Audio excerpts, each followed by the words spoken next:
what's happening, gamers? How's everybody doing? You guys did a fantastic job with the Turf Wars cat video that went up, which is why we're able to begin. So, your newsletter is out. There are 2 other streams that'll be happening today. A later stream on the Batman Vengeance thing, and then a massive info dump on an 8-minute video that Warner Brothers released, as well as some more information from my contacts about Lego Batman 4. So it's going to be a fun day. Mostly a Batman day, though. But hopefully Mario will not be a 5-hour stream. I didn't get a chance to eat. I'm actually going to delay eating until probably around the 4-hour mark of the stream, so there will be a break for me to go eat. But hopefully this stream will continue to gain momentum. The channel is currently sitting at about 2,000 views an hour, and that is because of 800 of you, or 800 views, came on that YouTube short. So this is how it works. Now, I would love to release, you know, several YouTube shorts a live stream, but YouTube has that policy that a content creator is not able to exceed more than 9 or 10 uploads a day. So I would love to post a short to boost up stream views for every stream we do, but we are not allowed because YouTube ties our hands. So we can only really post like 2 or 3 shorts a day. If YouTube didn't have the spam policy, we could post like 6 shorts a day, and then we wouldn't need people to watch the shorts as much because we could just post a bunch of shorts. Exactly. It's like no matter what we do, YouTube has a rule against that. Like, oh, you know, you can only live. I mean, like you can only live stream, and then after 2 hours, the stream will start to go down in views. Okay. Then they started changing it like after the first hour, views aren't really counted as views. Okay. And then they're like, oh, by the way, like while you're streaming, all your views on your entire channel will start to go down. And it's like, oh, okay, so we'll just post a bunch of shorts. And they're like, oh, by the way, you actually can't post more than like 6 videos a day, just so you know, otherwise we'll flag your channel for spam, and then we'll actually take away your ability to have a channel at all. It's like, oh, okay. And then it's like, oh, I'll just post notifications to my subscribers. Like, oh, actually, we changed that. Only the first 2 notifications will actually go out to your subscribers in your post if you're getting notifications at all. Because after that, they won't go out at all. So if you actually write a little happy thing in your post, like, hey guys, I went to the park today. I hope everyone's having a great day. Oh yeah, that's how to do notifications. So now your other streams will not be notified because you said hello to your subscribers. Yeah, I noticed that. Like, years ago, or not even years ago, a couple years ago, your community post did not count as a notification feature. Yeah. It was a community post that helped. And then they were like, say hello to your subscribers just to be nice, but now they're like, oh no, we've changed things forever. That is your notification system now. Yeah, that is, if you use your community post, then you're taking away one of your video notifications. So they made so many changes to be hard for creators after so many years. Like, they even made that horrible policy. Well, first of all, they did COPPA, which was terrible. It's like, oh, hey, YouTube is about you sharing fun things about your life with other people. Oh, except for you can't actually share anything that has to do with kids in your family. Like if you have cousins or a child, or if you want to share it with your neighbor kids. Oh no, if they appear on the video, your video will be demonetized. Oh, okay. Oh, also, if you can't share anything you can't get you can't make any videos about McDonald's toys or I just thought of this. You know what it's like, Amber? When you were on the playground, did you ever have that one kid that you were playing with that they're like, okay, so you have these superpowers, but my character can do this, and you can't do this anymore because I said so. I changed the rule, so if you want to play and use my playground or you want to use my toys, these are the rules. That's what it feels like. It feels like the person that you're with, they're constantly changing. They're bullying. Yeah, exactly. It's like when the Turbo Man movie where he's like, you always get to be Turbo Man. He's like, well, I mean, yeah. It's like he's bullying the other kid because he always gets to be Turbo Man. But yeah, it's like they keep they're like, oh, YouTube is a place where you can have fun and show off things you enjoy. It's like, really? Oh, well, except for you can't show off shooters because those have firearms in them. And you can't actually show off Dora the Explorer because we said that's outlawed. And now we say that Sonic is for people under 7 years old, so we decided that that's outlawed too. Oh, if you have a puppet show with your family, oh no, that's outlawed also now. And it's like, okay, well then what can you show? Like, that's why YouTube used to be so much better back in the day, was like, there was not all these rules about everything. Now there's all these rules, and then you always have people like, why are Luke and Amber so happy? What's wrong with them? It's like, we are happy off camera. We have to think about all these rules when we're on camera. What are we supposed to do? YouTube has all these rules. I mean, I'm very happy. I've had a nice day with it, my wife. And, I mean, we are concerned about like what's going on with, you know, if I'm going to be able to go to Illinois or not, but it's still not stopping us from renting a car and stuff like that. You know, we're going to get Amber. We're going to help Amber pick up the car and things like that. And then, you know, but we have a rough year ahead of us. Like my parents called. And they were letting Amber and I know because, you know, they know it's not possible for us to come and, you know, bury Aunt Hazel. So they just, you know, they wanted to wish Amber, you know, well with the memorial for her mom, as well as, you know, not to worry about Aunt Hazel and that Aunt Hazel loved us, and, you know, just stuff like that. They know that, you know, Am has like a very, very, very busy schedule with everything going on. But I won't be able to get down to bury my great aunt, which, you know, people have been giving condolences and stuff, but, like, it's not like I was super close with her as an adult, you know? Send some flowers if you want. If we can afford it. The thing is, what people don't understand is our Jeep is in very bad shape. Like, our Jeep is going to cost, like, $1,400 in total, and we already paid the tires, but there's still other aspects of the Jeep that needs to be repaired. They're going to charge for labor for the rest of it. Exactly. So the reasons why we've been asking for more super chats and other things like that is because every proceed that you give for the channel for this month is going toward our Jeep repair because we failed inspection. And if you fail inspection, your car is liable for problems on the road. Some people are saying, oh, you can just pay the inspection fee. It's like, no, we don't need to pay the inspection fee. We have to pay for all. We cannot actually get it certified inspection until we get everything.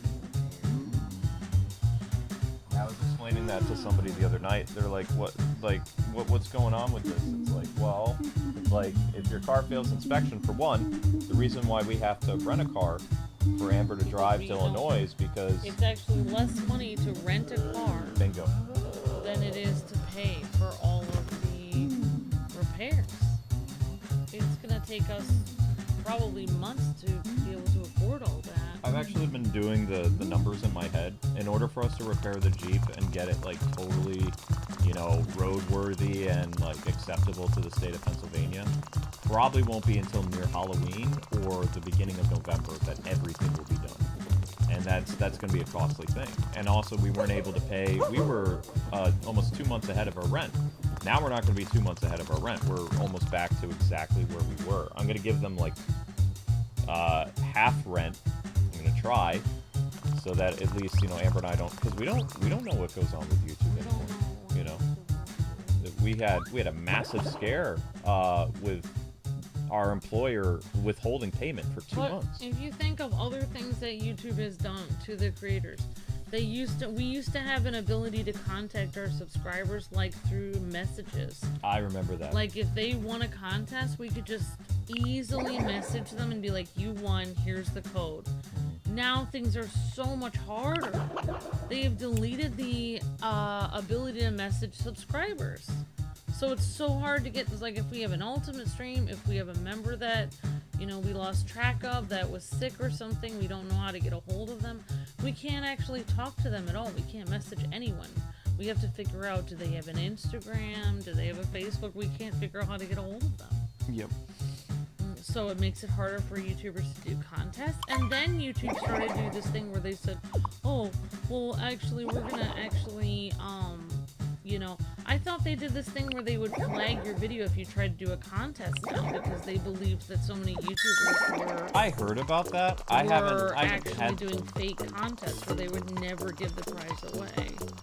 Oops. Oh, you almost did it. No, I did not. No. Oh wow, that was close though. No, that's you not. made like a no. figure 8 instead of a No, triangle. that's no. You made like 2 triangles. I overshot it by so much. Missed it by that much. I don't even think that was missed it by that much. That was way overshot. No, but I mean we're very happy offline. Amber and I, we have a love that's real, and we've been together for a Stranger song. Love that's real. We've been together a long time, almost 20 something years. Because you have to remember we dated prior to getting married. You know, so we dated in 2003. We got engaged in 2004, and then in 2006 we got married. So we've been together since 2003, like serious. Like we went steady 6 months after we started dating. Like actually, yeah, 4 to 6 months after we started dating, we went steady. So we've been a huge part of each other's lives for a long time. And you know, to all our haters that say like nasty stuff about our relationship, if we didn't really love each other, we wouldn't be married. Like, you know, Amber could easily be one of those YouTube wives that literally, like, you know, leaves me and takes everything, because that does happen sometimes on YouTube. You know, and there's nothing the guy can do about it. So, like, not really.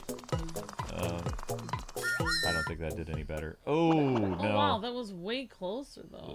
That was way closer. That was way closer. That's 60 again. Oh! You got it! Oh, okay, never mind. You were a lot closer. Alright. You were better than you thought you were. Now I have the Striper song in my head.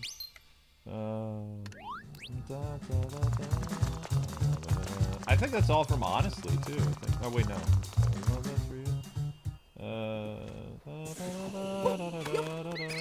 No, it's not. Together as one. Yeah, that's the perfect love. Yeah, that's good. Yeah. So it wasn't Honestly, because Honestly it has a different tone to it. But yeah, Together as one. That's it. It's kind of funny that a lot of Striper songs resemble our relationship. Because they sing about hardships, they sing about pain. Because you're a glam metal guy. I'm a glam metal guy. Maybe that's why. Yeah. Is this Captain Toad? Having trouble finding power moons? Sure, why not? All right, I marked it on your map, so you go right in front of you. Well, this girl at my work was like, her. I was talking to her about my car. Yeah. Car and, The Jeep? yeah, I'm saying it needs to be fixed. Can your man help you? 'Cause I don't know why, but like people just don't. I have help. No, but I was just like, but basically, I don't know how this got into it. But I was like, oh, do you and your boyfriend have more than one car? And she's like. I was like, no. She's like, he's a bad boy. Like, he doesn't drive right now because of reasons. And I was like, oh, okay. She's like, but the bad boys are more exciting. And I was like, okay. And, like, she had this huge smile on her face. And she was just like, I was like, yeah. I was like, alright, I know something about that. I was like, my husband used to wear this black leather jacket all the time when he was younger. And she was like, oh, she's like, so you know what I'm talking about. And I was like, oh my gosh. And I had this very nervous smile, and she's like, oh, she's like, you know, Amber, you're a lot of fun. And I was like, oh my gosh, I feel so utterly embarrassed. She's like, it's like that movie. And I said, you mean James Dean, Rebel Without a Cause? And she's like, yes. And I was like, oh my gosh, that is exactly what I thought. My husband was right. You do look like that. I mean, I don't really have like a jacket like that. It's because, did you know the 80s were like a reoccurrence of the 50s? Yeah, because a lot of kids who, a lot of parents who were the teenagers of the 50s, they had their own children that were teenagers in the 80s. That's why I love the 50s and the 80s. It's like they're the same decade. They kind of like it happened again. it had a very creative expression. Like the art exploded in the 50s. There was a lot of expressionism, and you know there was a big movement for teenagers. There was a huge movement for teenagers in the 1980s, as well as you know there was. It did sometimes feel like the 80s was kind of like a continuation of the 1950s, a little bit. I felt like the 70s Very dark. is more like whatever we're going through now. Or whatever No, we're coming out of it. Decade. We're coming out of it. But I do feel like the 80s, just like, I know a lot of people act like people were repressed during the 50s, but I don't really think that's true, because if you actually look and see what kind of stuff people wore in the 50s, very bright colors. It was more like, oh, anything is possible, and I felt like anything was possible in the 80s as well. It was more like a happy time in the 50s, because if you think about it, the 40s were so depressing during the war. So in reality, the 50s were that happy time. People were just like women were like, I'm gonna wear these leggings that have all kinds of floral patterns all over them. You know, I'm gonna wear as many colors as possible, and that's how the 80s were too. Well, you just couldn't, like, for a lot of people, because 50s television was black and white, you couldn't see how much color was in the world. But people actually were wearing really colorful outfits in the 50s. You just couldn't see it because right. The 80s, the problem with the 80s, there were so many different types of fashion. Like, if you go back and you look at the 1980s, it had a lot of expressionism, like, and it had like 6 different types of fashions that when people talk about the 80s, like, it changes. Like, you have the really weird, like, nuance thing where people are wearing, like, very futuristic stuff.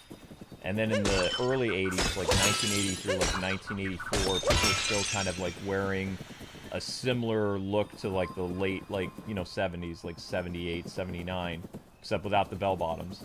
But they're, you know, sweaters and things like that. And then you have the really weird part of the 1980s. By like 1986, that's when people are wearing like the zigzag patterns, and the girls are wearing like dresses with like nylon, or not nylon, like legging or whatever they're, the leggings underneath the skirts and stuff like that. Yeah. And, you know, the lots of plastic jewelry and yeah, the 50s, people thought the 50s were actually like, you know, like, oh, women had to wear this or whatever, but in reality they were a lot of fun, especially compared to the 40s.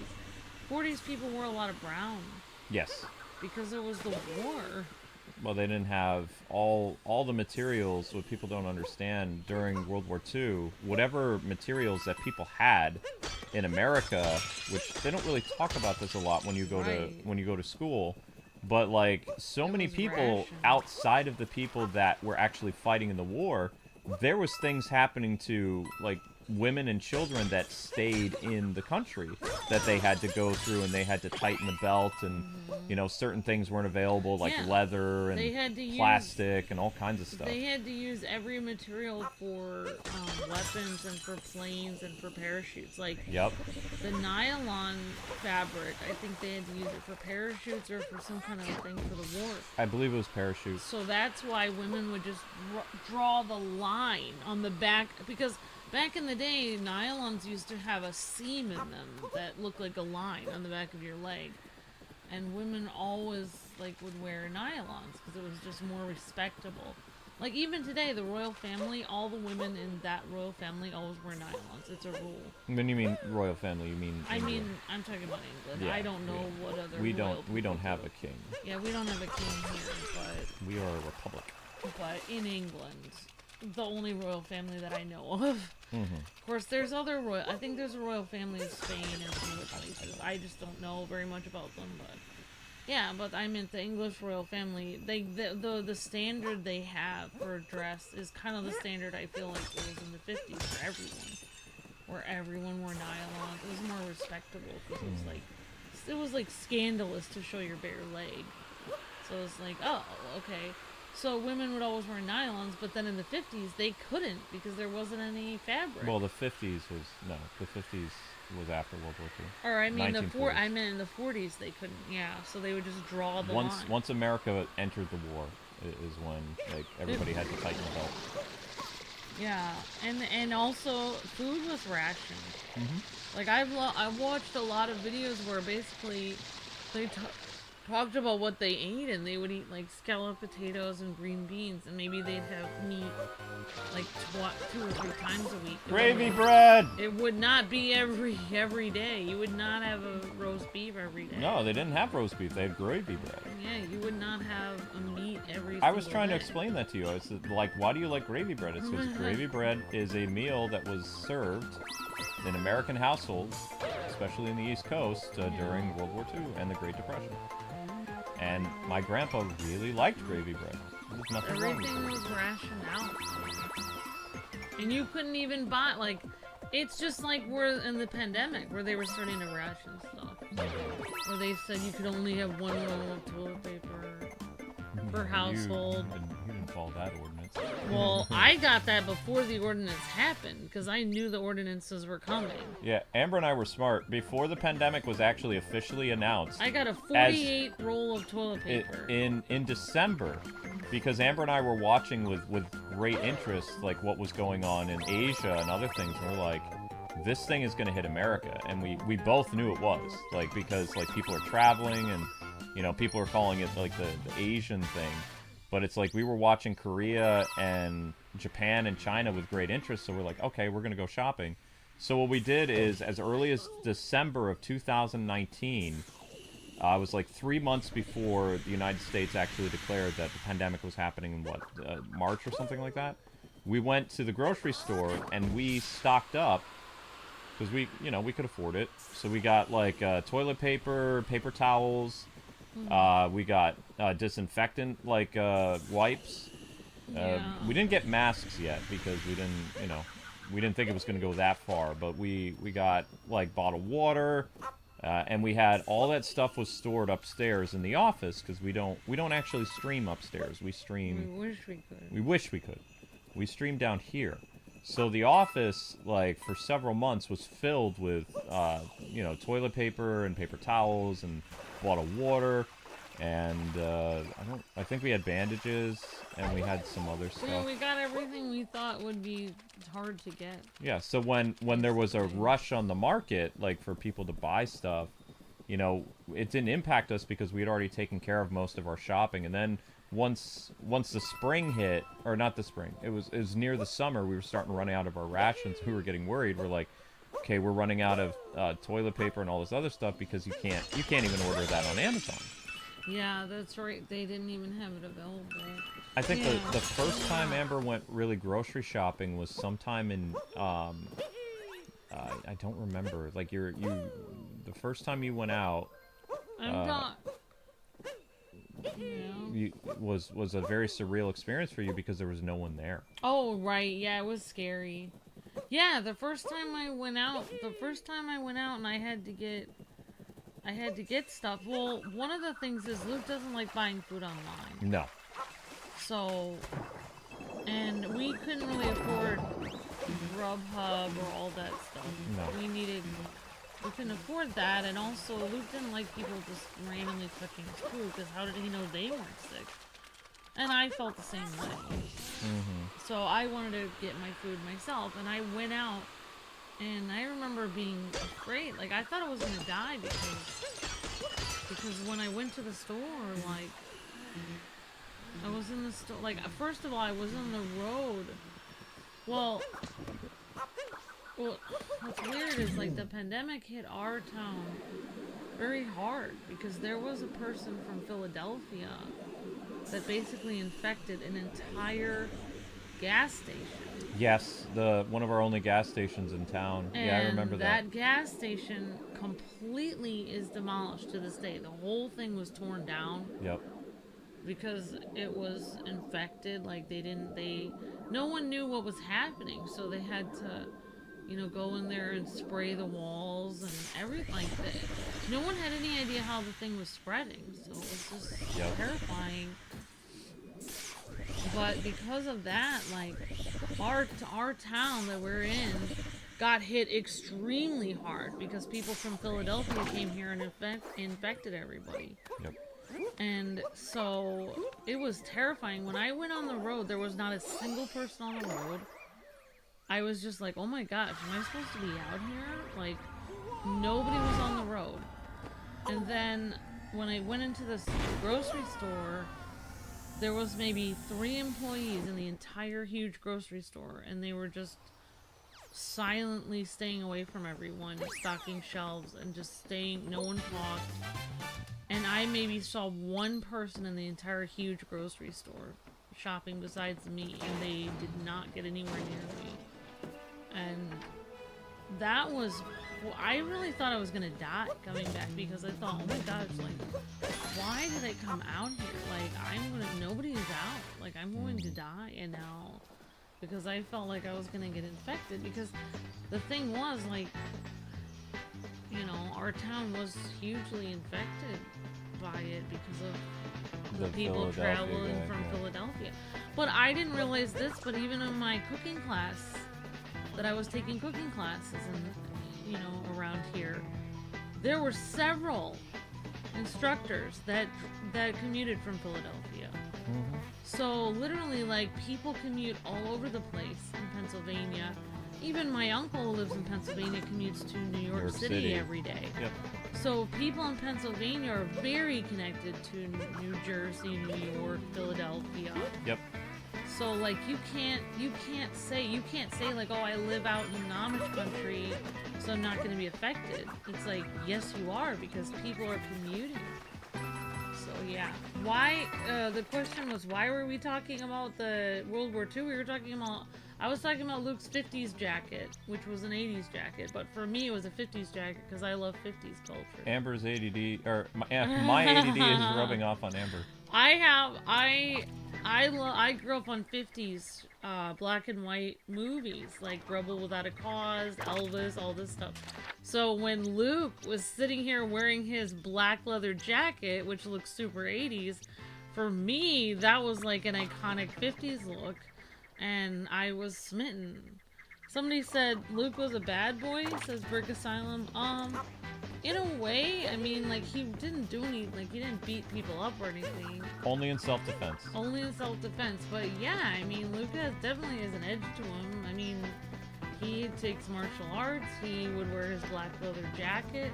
I had my outfit when I met, when I would go on dates with Amber, like, I worked in maintenance, so part of the requirement for maintenance, I didn't wear sneakers.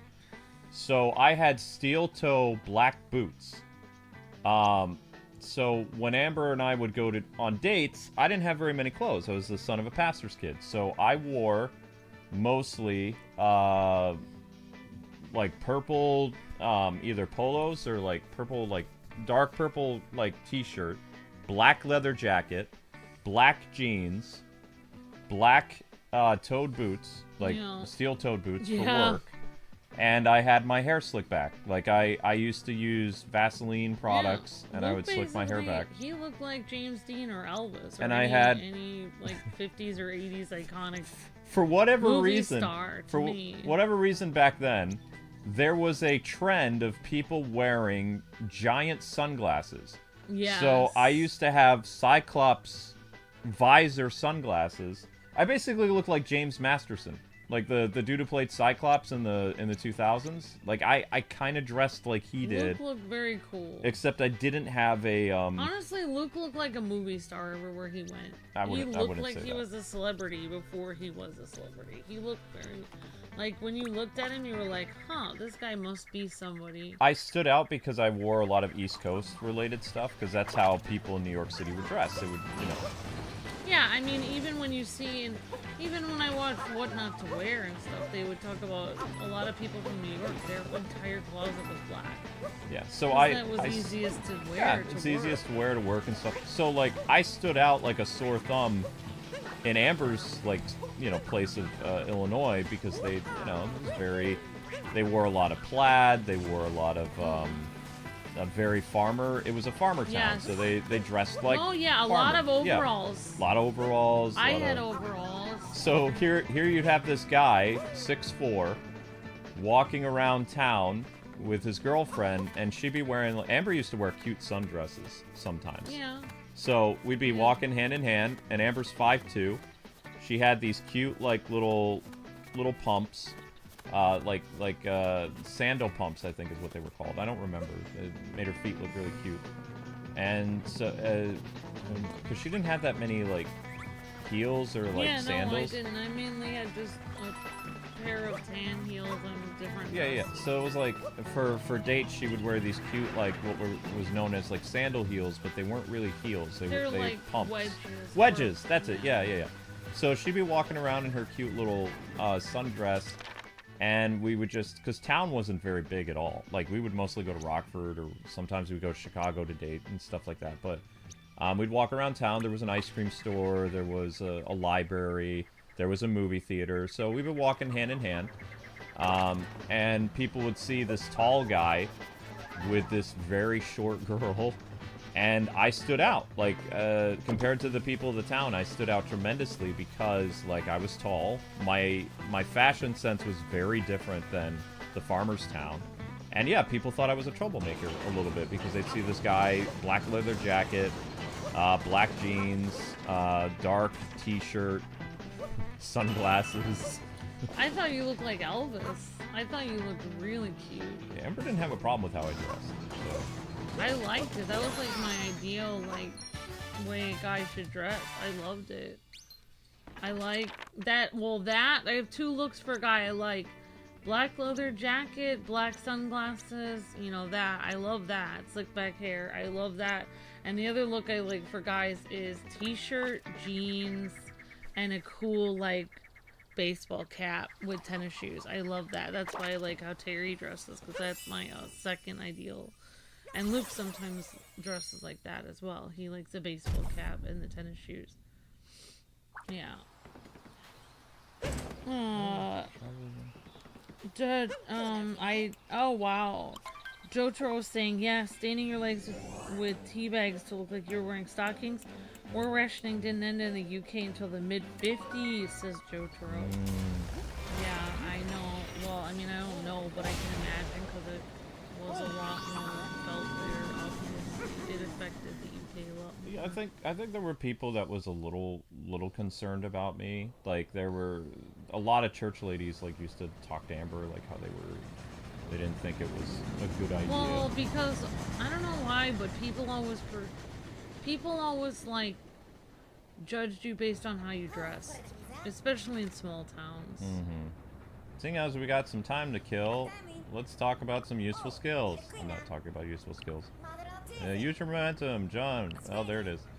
Okay. Well, especially with certain things in the news where they would say like, oh, this, like, I was even talking to Luke about this the other day, where a lot of people would actually perceive, it wasn't always Luke's dress, but also, like, people would perceive people with, like, a learning disability as antisocial. And that was really messed up because, like, even this, there's a teenager that works with me in the morning, and the boss was getting mad at him because he was asking too many questions, but, you know, we're in Pennsylvania, so it's, people kind of understand, like, people have different learning styles. But in the Midwest, nobody understands that. Like, if you act different than other people in the Midwest, people assume that you are doing it on purpose to be a bother to everyone.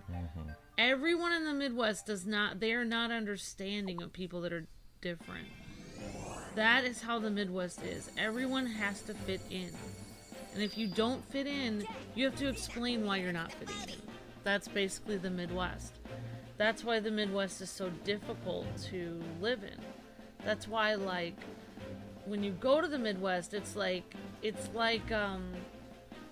know, like, the Truman Show, where it's like, good night, good evening, and good night, or whatever, good morning, good evening, good night, everyone's smiling. That's how the Midwest is, because you don't smile. Originally, when you get there, you don't smile because you're happy. You smile because you're forced to smile. After a while, when you've been there a long time, you just get used to it. And then when someone else isn't smiling, you're like, what's wrong with them? Because you've assimilated, and that's just normal for you. And as everyone smiles at you, kind of get used to it, and you think, oh, this is nice. But you forget that when you first got there, that you were forced to do that, and people were not nice to you about it. You always forget that. So it is very hard for anyone coming from another state, another country, another culture. It is very hard to assimilate into the Midwest. Yeah, but I didn't go around looking for fights or anything. Like, there was a couple rumors about me because I defended myself in high school and stuff like that, you know, a couple years back. And that it was a small town, so what I did got all over that town. I think that the population of that town was like maybe 1,000 people. Like I think we were right around 950 to like 1,001 people lived in that town. So like literally, if you did something, everyone in that town would know, even if you don't know them. Like word got around. So when those 3 kids jumped me my senior year and I defended myself and then I disappeared for like there were all kinds of rumors that like I started that fight with those 3 kids and then I vanished. But what happened was I was already a senior. I got jumped by those people. I defended myself. It got taken care of. There was whatever. And then I was going to college. So I was, when people thought I was gone, I was a freshman in college in New York. Like, so I wasn't even in that town anymore. I was gone. And all these rumors were spread about me. And then they had rumors about me when I came back from New York, which were so outlandish. It was just crazy. And it was like, when I was back in that environment, it was like, I do not want to stay here. You know, I want to go back to the East Coast where it's normal. Pub Jojo says, yeah, I started door dashing before the pandemic and it was just chaos. Oh my gosh, Pup Jojo, I'm so sorry you had to go through that. That must have been terrifying. Alright, so they're serving frosted cake at the wedding, are they? Not if we serve them defeat first. Seeing as how we've got some time to kill, let's review some useful skills. Backward somersault. Already did this one. If you're looking for the easiest way to get somewhere than a regular jump won't quite reach, stop, crouch, and press B to do a backward somersault. There it is. Well, we should read up on the Luncheon Kingdom next. It says there's a country it's famous for using volcanoes to prepare a dish called stupendous stew. Somebody says, you guys have interesting topics here. It's like, our channel is Amber and I. Like, Amber and I have all kinds of married discussions, gaming discussions, TV shows, whatever. We're best friends. We're very close. And also, the way that we do YouTube has always been kind of like that of a radio show, like between a female and male host. Like we have. I agree with that. It's just how we do things. It's not necessarily, all right, we're playing a Mario game, so we're just gonna go through and, you know, do all kinds of Mario stuff. Sometimes we'll read the characters and voices and whatever, but for the most part, I've always viewed Amber and my stuff, like for the past like 15 years or whatever, as basically kind of like one of those early morning radio shows, like where they have a fun female and male host. I agree, and it's funny because I actually found a radio show where there's a female and male host that are married, and I was surprised that a lot of their conversations were similar to ours, where they would just talk about, like, hey, today when we were picking up, you know, food on the way here, you know, what's her name said something interesting, and I thought it was funny, and we would talk about it on there. So it's like, yeah, like they actually incorporated their life into their radio show, and that's exactly what we did. I mean, why not? I mean, in reality, it's funny because it's funny that people ask us to collab with people when what's hilarious is, like, if you actually look at some, I've watched some channels that have said, yeah, about half my videos I collab with my brother on. And their brother lives in the same house as them. So that's interesting because then Luke and I are collabing every single day. Yep. If you really think about it, because there are 2 people here, so we actually are collabing all the time. I mean, you have to get 2 people together to, you know, make a video. That is a collaboration. Is that death over there? Probably. Okay, we'll test it. Wow. Well, he died. Well, it doesn't matter. I have to get the purple stuff anyway. Yep. Hi, Richard. Hi, everyone. You mean the Marsden? Somebody Marsden says the eyes. You mean Marsden Donut Lord says the eyes. We don't know who Donut Lord is. Who's Donut Lord? I don't know who Yeah, I've got to get my plug for my phone. So I think the cat short has reached its catalyst. What we're gonna do now, guys, is the cat short. It's past an hour, so the cat short is done. You guys got 1,000 views on Kitty Turf Wars. To answer the question about, like, talking about the 5 years that everyone was locked inside,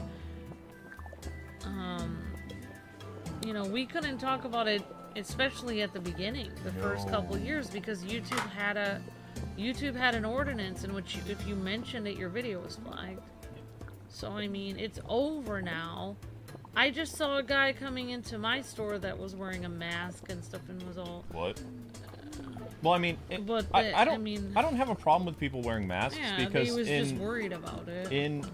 In Japan, specifically, which I told people this before the pandemic, like, they curve the spread of disease, like, from person to person by wearing masks in the subway and other things like that. So, like, there's always been this kind of, like, in our culture where people, you know, even before the pandemic. Yeah, like, it's a thing other cultures have done to just deal with colds and stuff. Exactly, and I don't think there's a problem with that. So, I mean, like, I don't either. I personally... think it would be better if people were allowed to do that without being shamed for it, but now it's like, oh, you know, they made this huge thing about, like a huge stigma on it, about it.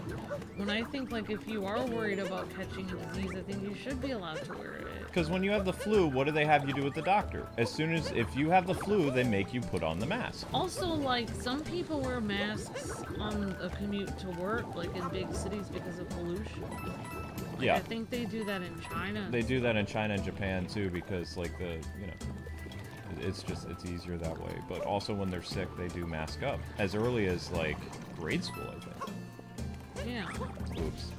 I mean, I think that's why, like, I feel like Korea, Japan, and China, I feel like they dealt with it a lot better than we did because they already had things in place to deal with. Yeah, I saw that, like, from being Japan and Korea got over it so quickly because, like, they had so many people washing their hands. They had, like, even, like, when the kids came in, because kids are a, you know, petri dish of disease.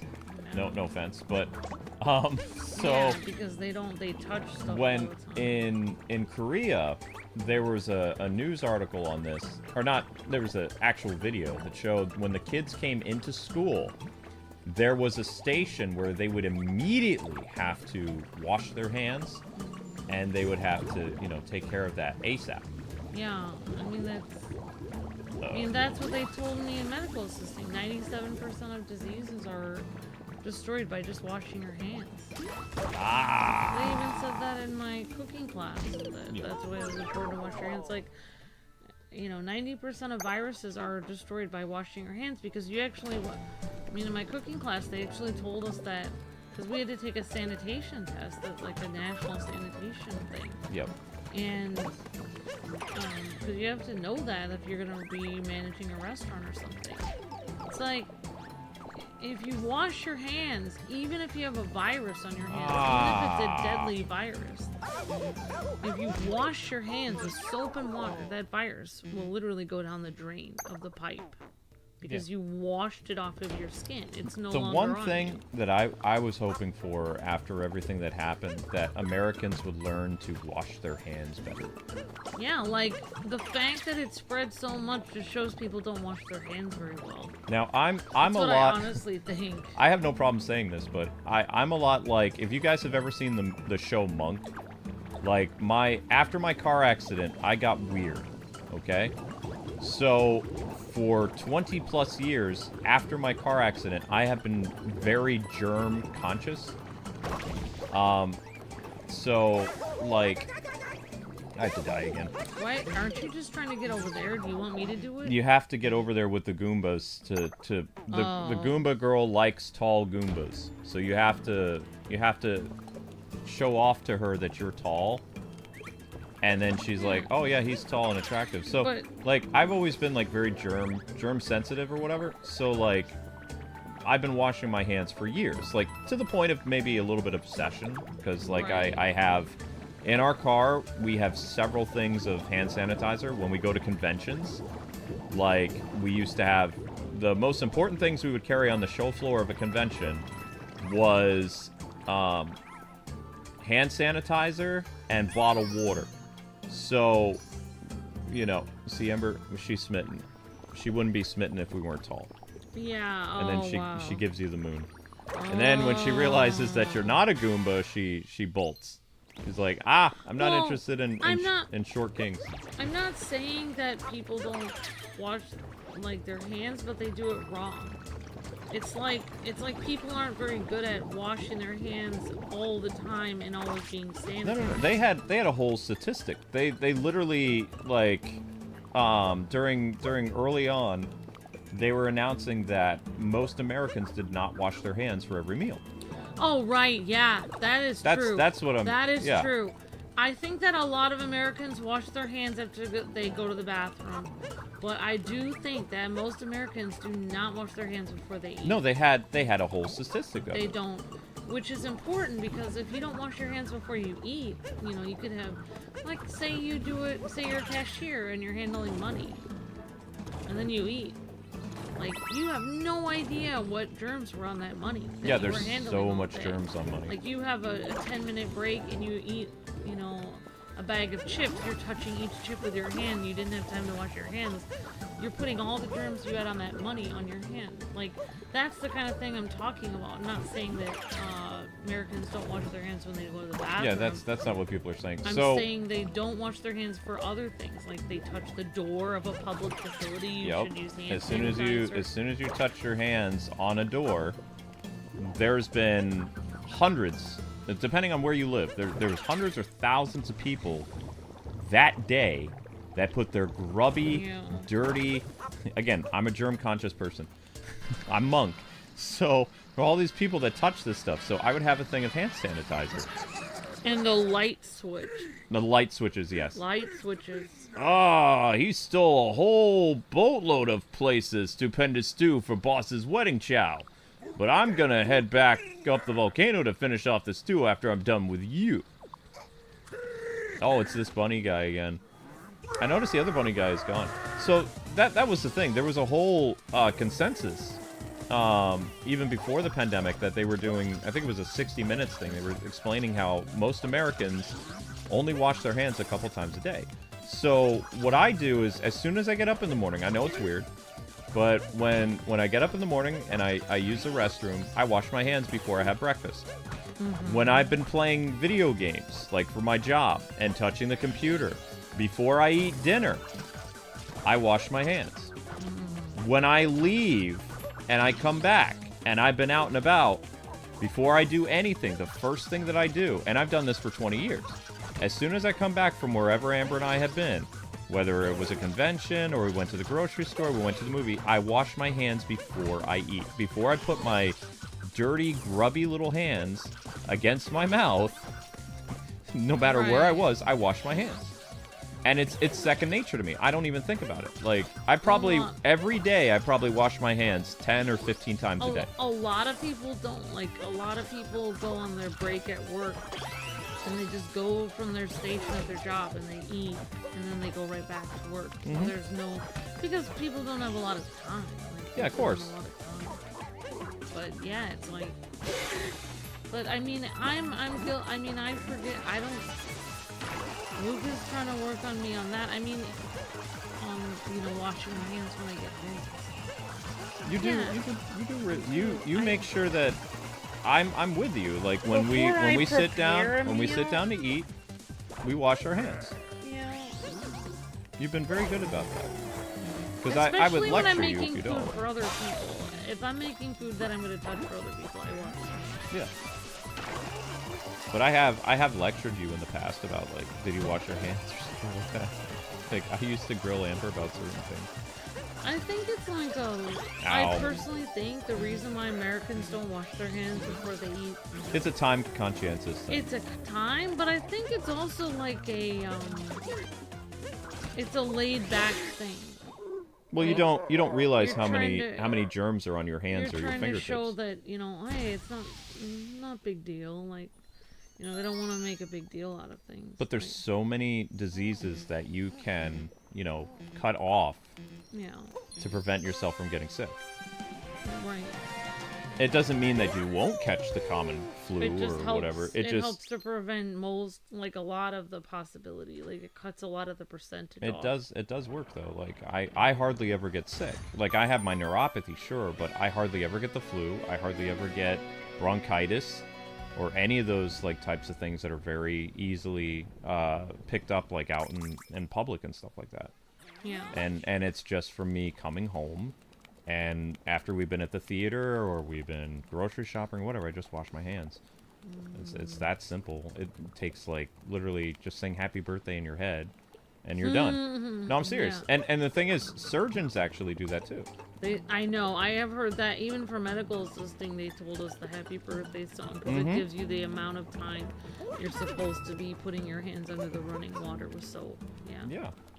Yeah, it's not a big deal. I mean, you know, it helps. But I do, again, my brain doesn't think the same way as a normal person did because I almost died. Like I smashed my head up against the vehicle, you know, when my car accident happened in 04, and there were certain aspects of my brain, especially when it came to fear, that I know that I don't think rationally about certain things. But it's that irrational fear sometimes that also has kept me pretty healthy. It's also like people grabbing food on their way to work. Well, you just eat it through the wrapper. It's a wax wrapper. Technically, it's like your hands are not, because the germs aren't going to go through the plastic wrapper. Yeah. Like they'll be on whatever you're holding is where the germs are. So the germs would be on the wrapper himself. So as long as you're not putting your hands, like, you know, you're like scratching your eyes or something after you ate like a Big Mac or something. Because, you know, when you're traveling, you can't always do that. It's like, we have a bottle of hand sanitizer in the car. So after we eat and we're traveling, we, you know, use the hand sanitizer. It's pretty simple. And it works. It just doesn't work as well as some other stuff. Yeah, because your food tastes like hand sanitizer. Yeah, there's that. Because you have it on your hands, and then your hands have chemicals on them, and then you have to eat. Especially French fries. Like, oh, you can't really eat those through the wrapper. You have to pick them up one by one. Why is Mario wearing swimming trunks? Because I thought we did. Yeah, I remember people were horrified by seeing Mario without a shirt. Wait, did he have the... Oh my gosh, he has the tiny nipples. Yeah, I thought at first he didn't have anything. I thought they did what they did to poor Link. They're like, we can't have Link look too manly, so we're gonna remove I them. Thought they did that at first too with Mario. I can see them. They're tiny. I think it makes it weird if you remove it completely because it doesn't look natural. They don't want to offend people. I think they don't want people to see plumber nipples. But Link doesn't have any. Like because Link is because I mean think of it this way: the Mario skin that you have in this, it's one skin. Link, for the most part, people can make him shirtless the entire game. So Nintendo's like, we don't want to have Link nipples. Right. We're like, no, that's because we know there are ladies out there. We know there are ladies out there that are gonna make Link run around in nothing but his shorts. So we're not gonna have Link have any. Yeah, it's like a Monster Hunter outfit you're wearing. It's like in Monster Hunter where you have hardly anything. They have the base. The base uniform. Outfit. Well, I mean, there are people that like the base uniform in Monster Hunter because it's a skill thing. When you see a high-level player that has like hundreds of hours logged in and they're like a level 100 something, and they're just running around in a bathing suit Like, these guys are like the cream of the crop. They are the elite of the elite. And they even parody that stuff in anime. Like, when they do Monster Hunter-like animes or games where the characters are playing, and you see this, like, you know, kind of geeky guy in school, and he runs it, and especially that show, The Gamers, I think is what it was called, years ago, before the pandemic. And you had the main character, like, he was this really hardcore gamer, but he looks like this normal guy, and then when he's playing with everybody and he joins up for Monster Hunter, or a Monster Hunter equivalent game, his character's not wearing any clothes in the game. And people are like, oh my gosh, how can you not have any armor? And then he decimates the boss, like, in seconds and leaves, and he's like, alright, I'm leaving. You know, I have another quest to do. I have a raid with friends or something like that. And then all the other characters are looking at him like, how did you do that? You know, here I spent all this money on armor and blah, blah, blah. Yeah, it just shows that you don't even need the armor and you can still do it. I think Chad in our on our channel, I think Chad is like that. I believe when Chad plays solo, he doesn't have his Val character wear anything other than, like, you know, the underwear stuff. Because he challenges himself. Because if you're just wearing the underwear in the Monster Hunter game, you have no protection. It's all about skill, like avoiding the enemy attack or, like, dodging or whatever. You have to dodge every single attack. It also, like, just wearing your skivvies, like in Monster Hunter, it teaches you to be a better player, too, because you can't rely on the protection of your armor. You can't take as many hits. You can't take any hits. You can't take a single hit, really. I think, well, actually, no. I think if you're just running around in your underwear in Monster Hunter, I think you can take 3 hits. And plus, you know, you have the ability to heal and stuff like that, obviously, but...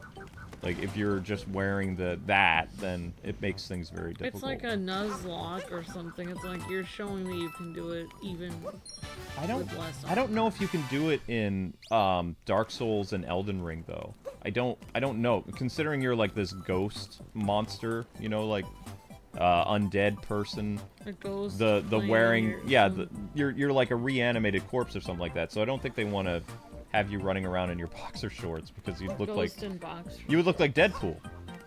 Deadpool's body is all like, whoa, you know. Yeah. I don't think that would. It's like be very. It is weird that, like, well, I mean, I can understand the thing with Link. You can understand the thing with Link because they're trying to make it family friendly because it's like they don't want women or anyone to get too excited. It didn't stop the ladies from doing that. Every single and I'm being serious. Every playthrough that I've seen on YouTube with a female content creator, they all take Link's shirt off. Every single one. I don't understand why they do that. Except for you. Your Zelda playthroughs, you have Link wear whatever armor or stuff you've picked up or the Switch t-shirt. I'm not gonna I don't need those women must be, like, desperate because, like, I don't... They'd be thirsty. Why do they need a game character? Why don't they just get a real guy? Is that still a term? I don't... I remember that being... No, it probably isn't anymore. It's probably old school. But they want... I mean, that just seems desperate and weird to me. I mean, it's funny, but I feel like that's inappropriate because I'm married, so I could not do that. The funny thing is, this is what I don't understand about the double standard that exists, is women are totally fine with running around with Link without a shirt and like a Speedo, essentially, or boxers, but they condemn men that are playing games with women in bathing suits. Yeah, but that's the times that we live in. Like, if this was the 1940s, that would never be acceptable for women to act like that. They would be seen as out of control and crazy. That women today don't act normal. They don't act they're not acting respectable. It's not normal to act like that. It's inappropriate. Is this music making you crave Italian food? I'm sorry, but that's not right to act like that. I just find it so interesting, though. As I was told growing up, it's not ladylike.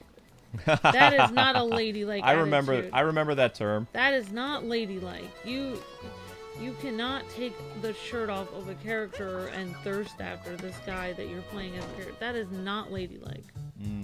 There is, just because you are a female doesn't mean you are a lady. A lady is something you have to train yourself to be respectable. You cannot... I have the mindset, if it's a game, like, You know, if there's an option for a girl and guy to run around in a bathing suit, I don't see a harm in that. As long as they're not like overdoing it. I do see a harm in that. I think. See, that's the thing. Play some slots. There is a problem with it because women. Okay, fine. I'll go into this. I mean, it doesn't really matter, but we're on a game. When a man is excited by sight in his eyes, that's a normal male reaction. Like, I do, no matter what, that is a normal, men in general are excited by sight. Women are not supposed to be excited by sight like that. Women like words, and they like touch, and they like... When you have a woman who is thirsting after some guy without a shirt, that is just... How are you for supposed me, to do this? that's just a perverted version of... Oh! That is not how women are supposed to act. The woman is way out of control at that point, because that's not ladylike. It's wrong. I don't have a problem if a guy does it because that's their nature, but I have a huge problem if a woman acts like that because it's just raw. It's just against their nature. So when it goes red heart like that, then it turns into moon. So whenever you see red, it goes moon. Red moon. Red moon.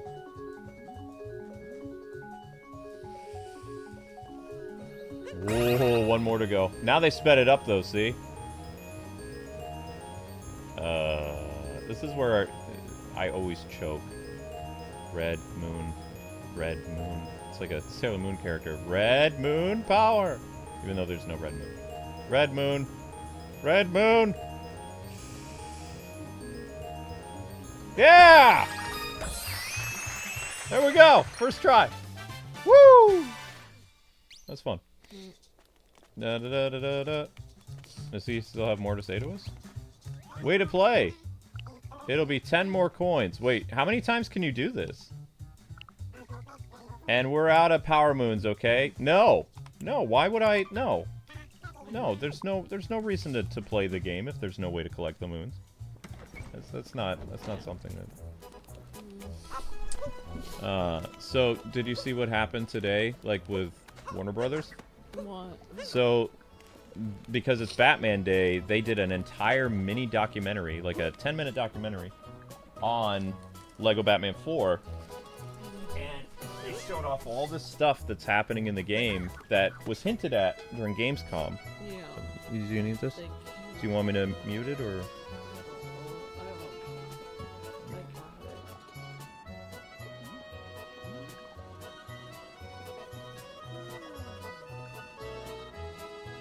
Like, this whole bandage thing doesn't work very well. Like, no, he got me really good. So, anyway, they had this special event today. Or not event, where James Gunn and Jim Lee and the director of Lego Batman... And I'm going to be talking more in depth about this tonight. But, pretty much they showed the fans a glimpse of a lot of the rumors that were circulating. Yeah. Like Wayne Manor, Batman Forever suit, animated series... Batman Forever Batmobile and stuff like that. And the amount of energy that they're pouring into this, they are really emphasizing that this is the big Batman thing that's coming out next year. Like, yeah. this is where all of the DC stuff is going into. Yeah, I still have some of the clips we were watching. Yeah, I haven't finished it yet. I'm gonna watch the documentary with my when I go on break, like, because I haven't eaten yet. Like, I've been up now for 3 hours and 11 minutes. So I still haven't eaten yet. There's been no breakfast, I haven't even taken my vitamins yet. I sound like such an old man. I haven't even taken my vitamins. But I mean, it's good for people to have vitamins. It actually is. Like, I started my vitamin regimen when I was 26. It's part of the reason why I don't have any vitamin deficiency. Even though I have a nerve disease, which is weird, because you would think, oh, my nerve disease makes the other parts of my body worse. But it's like, other than my nerve disease in my legs, like, I'm pretty healthy, you know? Like, I don't, when we went to the hospital and stuff and they checked for the heart attack stuff, You know, they said everything was fine. All the testing came back okay, and you know, they were worried about this and that, but there's no deficiency problems. There's no problems with my bones. There's no, you know, all that stuff. I have plenty of vitamin D. I've got vitamin C. I got all that stuff. You can do the souls thing. It's the level 1 challenge, says Jotaro. Ah, so you can. Do you look like Deadpool, like all charred and gross? Yeah, I mean, like... Is that a thing? I try not to look at all because of the lust thing, says Alpha. Mm-hmm. Yeah, I mean, like, honestly, like... What I'm saying is, like, if a guy wants to not... Look at me, Amber. I'm sexy. I'm not gonna look at that. You like the pudge? Look at the pudge of your belly. I don't think of you that way, Mario. Sorry. I make all the ladies a squeal. You're just in a swimsuit. I'm not. I have no reaction to this. I'm a sexy and I know it. What I'm saying is like if a guy wants to prevent, like, he doesn't want to look at anime girls or whatever, that's fine. Like, it's not like you're not manly by doing that. What I'm saying is it is a normal impulse for guys to do that. Like, you know, it's like if a cute anime girl in a bathing suit is shoved in front of your face, you're gonna, you know, like, react to it as normal. As a guy, or whatever. Yeah, just don't travel to Japan, because you can't avoid seeing that stuff. It's on billboards, it's in the subway, you know. I didn't take my medicine till 4 today, says Pup Jojo. There you go, you and Pup Jojo both have to take your medicine every day.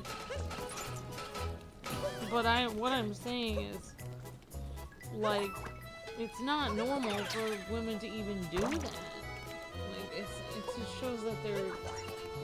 For me, it just shows we're in a corrupted society. Well, that's without that's yeah, how I would feel. agree. I would agree with that. I mean, if society wasn't acting the way it was. To see a woman doing that, to take the shirt off of the character and acting crazy with it, is the same thing as seeing a nun or a grandmother do that to me. Because that's the same level. I can't see a nun do that. Hey, you find turnips? Plop them in right in my soup. Gold ones too. Yeah, especially those goldies. Okay, so that's for later. That's for later. That's how I feel. It would be the same as seeing a nun or grandmother. You're entitled to your opinion. That's how I feel, because I just think it's just not normal. That bird up there showed up out of nowhere and took over our stew pot. Just when we were making some of our special stupendous stew too. Everyone was getting ready to dig in. Yeah, what's up with that bird, man? The bird's doing some pretty annoying stuff. Yeah, I forgot what we were talking about before I responded. I mean, it's been a 3-hour stream. I do want to say this, Jotaro. yeah, you were talking about vitamins. Thank you to for the gifted, or not gifted. Thank you for your highlighted message yesterday. Like, I did briefly see it. I forgot to talk about it. Like, my mind doesn't work the same way as other people, but he was talking about how, like, which was what I've been bringing up all summer, is this week with Sonic, there are 3 other games that release the same day, and I do not like that practice. I think that practice is totally bad, because it puts a stranglehold on like gamers. Like, in general, it is not a good practice to have that happen. Like, to have everything release at once. When you have the entire month to spread stuff out, that makes it easier on people's wallets. Because most people get paid once a week, or maybe twice a week. Or twice, either every week or every 2 weeks is the norm for Americans. The YouTube thing is not normal to be paid once a month only. You know? Most people get paid every week or every 2 weeks. That's normal. But when you have all the games come out on one day, that puts a stranglehold on your finances, on your wallet, on everything. It's not a good thing. And I don't know why the game industry continues to, you know, basically flounder with this. Because a lot of people are going to be like, you know, I'm a huge Sonic fan. I want to, you know, I want to play the Sonic game that's coming out. And I like Silent Hill, but I can't afford Silent Hill right now. Then it's going to be like, okay, when the next month rolls around and you do have the money, there's going to be all new games that release that month. Are you still going to pick up Silent Hill, or are you going to get like the Zelda game in November, or the Pokemon game in October, whatever, you know? You have to they're making very difficult choices for gamers that are trying to, you know, game on a budget and all this other stuff. And it might not seem like it's easier to pick up to pick up stuff like periodically as it comes out. Are you okay? No. But it is easier, like, for you to plan when games release, like, throughout the month.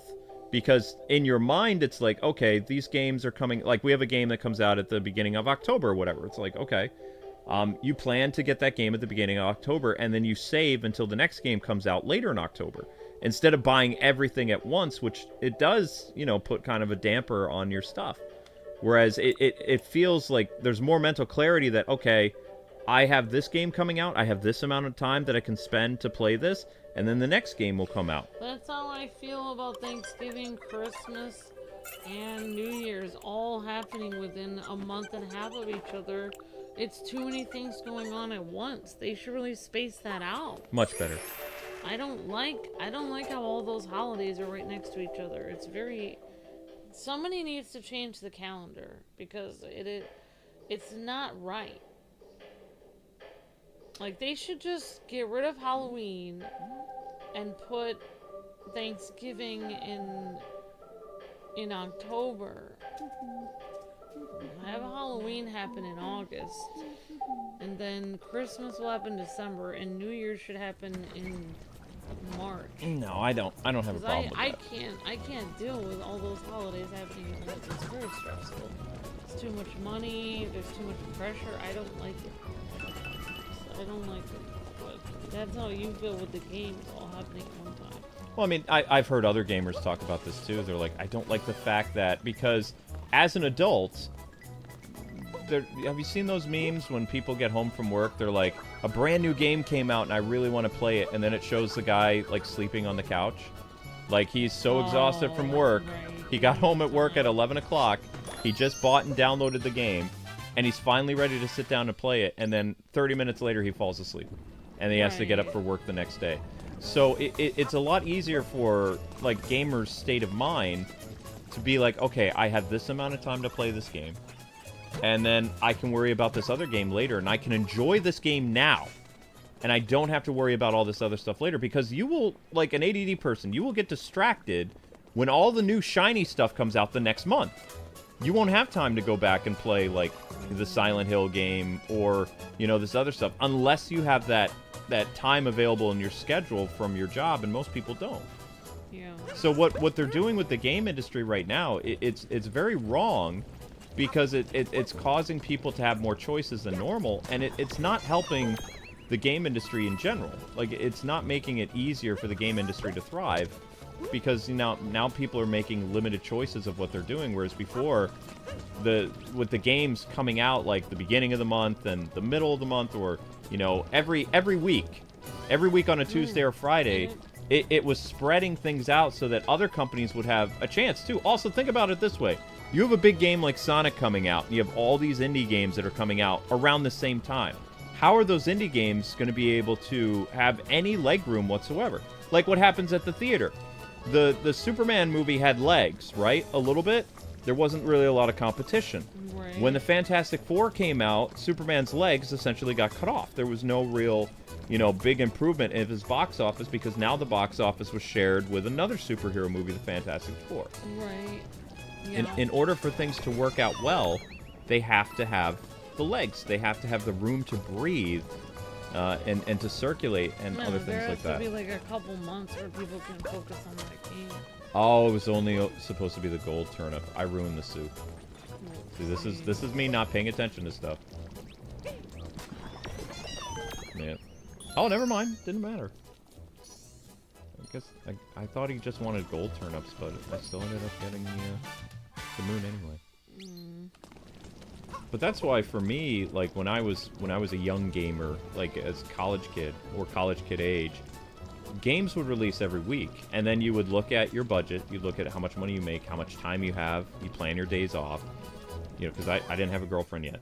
So I didn't have responsibilities for dates and all this other thing. So I would see I'd get a list of what the games were coming out from a website. Because I wasn't pressed yet. But I was starting toward that, you know, I really want to become game pressed by 04, which I did. But I would get a list of the games that were coming out. And it'd be like, okay, so this game is coming out on September 1st. This game is coming out on September 15th. This game is on the 25th, and this game is at the end of the month. And it's like, if I schedule my time off, I should be able to play all these great games without having to worry about all their... I never even crossed my mind that the games would be so close together for release. That never happened before, prior to a few years ago. It was never a thing. It's because games used to release at holiday/Christmas. And now they don't, and that's why they're all smashed together in July and September. No, they've been doing all this year. If you go back and you look at the game releases, they've all taken one specific day in the spring, in the winter, in the summer, and they all release at the same time. You have like 6 games that drop either in the middle of the month or the very end of the month that bleed into the next month. I don't know why they're doing it. It's stupid though. Hey, if you have turnips, drop them in. Gold ones too, especially those goldies. I guess he wants more turnips, but I already gave him all the turnips. I'm craving Italian food. I don't know why. You don't even like spaghetti. I don't even like spaghetti. Exactly. You don't even really like tomatoes very much. Nope. Hey, this is a place where the chefs come dressed to cook. Hey, you got the clothes. Come right in.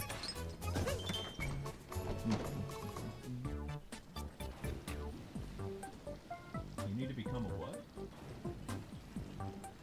Chef Mario bonus chef room? Oh my.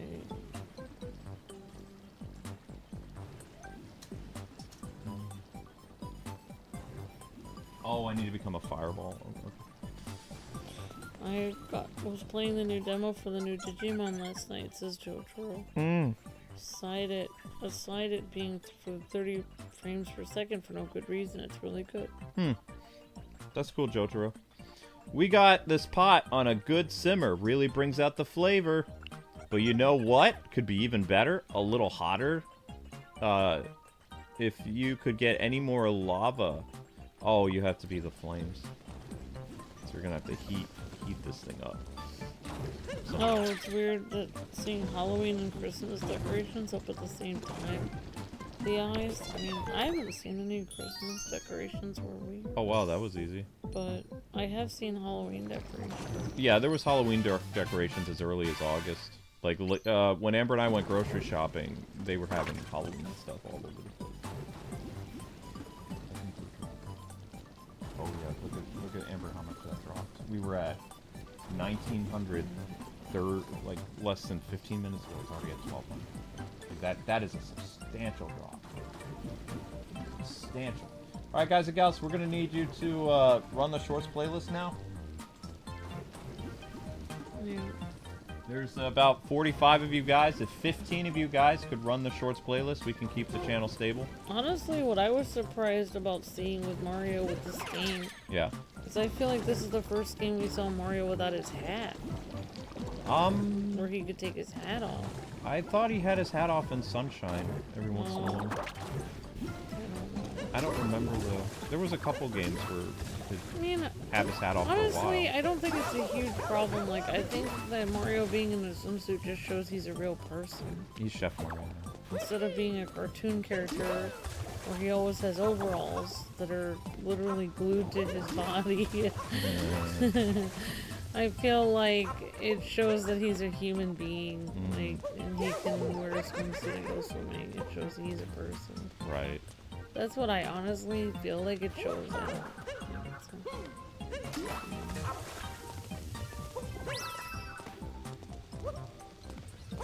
Wahoo. Like, speaking of Link's outfit in Breath of the Wild, though, it's like, I've been playing Tears of the Kingdom, and man, his hair in Tears of the Kingdom is so shaggy. Well, it's supposed to be. I just want to cut that hair or comb it at least. You can get... It is very disturbing to just see it wild like that. Well, I mean, it is... Well, I mean, it's not known as Breath of the Wild, but you want to change his hair? Go to... Yes.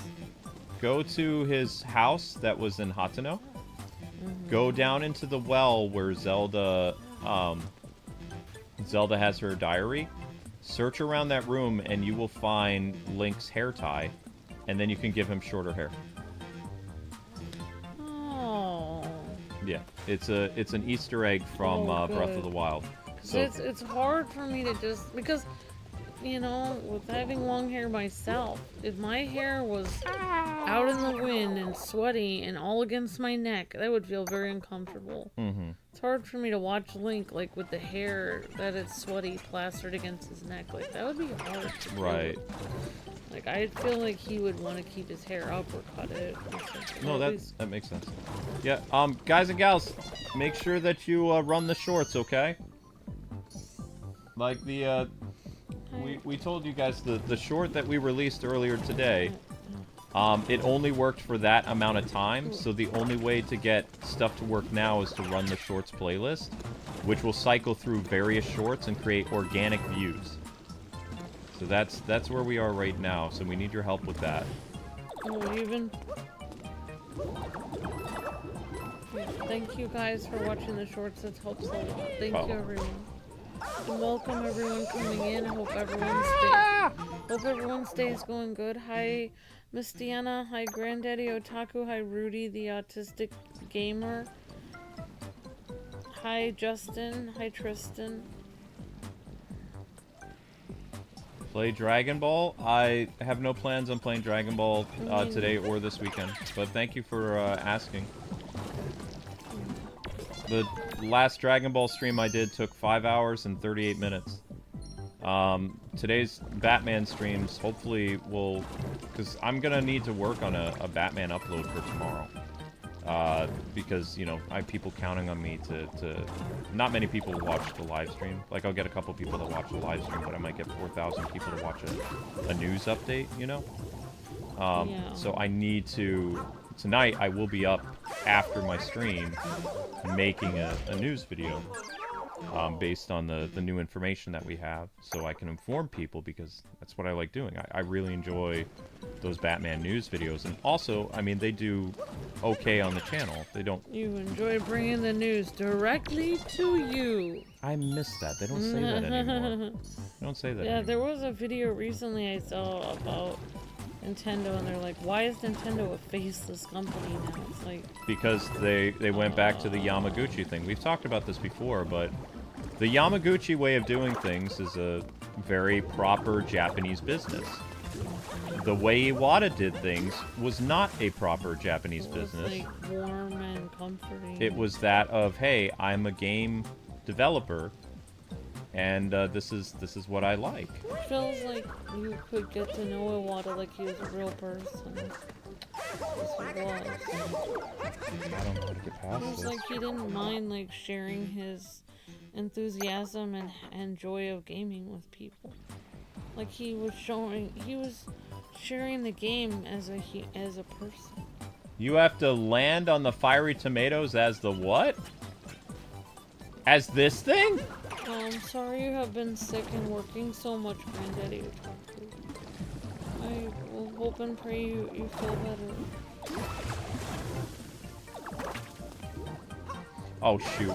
I had to land on the fiery tomatoes as the lava bubbles, says Miss Deanna. Yeah, thank you, Miss Deanna. That's a great idea. I wish... I've never even considered that as a possibility. Oh! Oh, you have to land on the tomatoes? Interesting.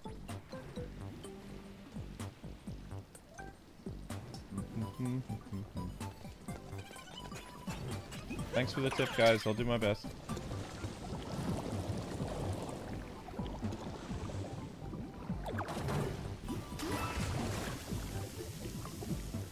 So then if I hang out here in the molten lava... Oh, shoot.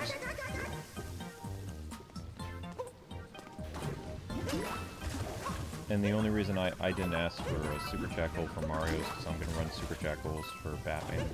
Because I'll probably end up answering lots of people's questions and stuff like that. Thank you for taking care of me. Why would I take care of it? Very sweet. Tomato guy's not coming over here.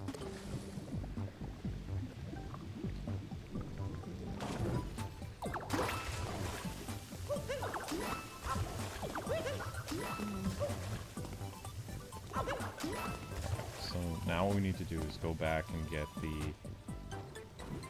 this thing. Okay. I mean, even thinking about Miyamoto, like, putting his idea about his pet running with him in the Wii, like in the Wii Sports, where you could have your pet run alongside you. That was sweet. Like, that was very personal. Mm-hmm. Like, I feel like with Iwata, Miyamoto, Sakurai, they all, like, brought their personal touch. Right. Whereas, like people are saying now, like, that it's faceless, it's impersonal. It's just a company. It's just a company with, like, gray walls, and you don't really know anyone.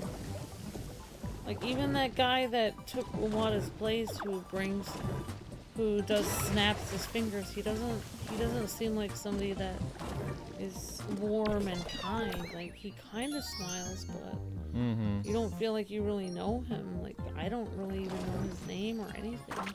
Uh-oh. He's just there. Uh-oh.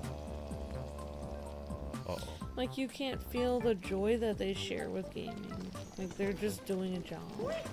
Well, yeah, I mean, they're a business.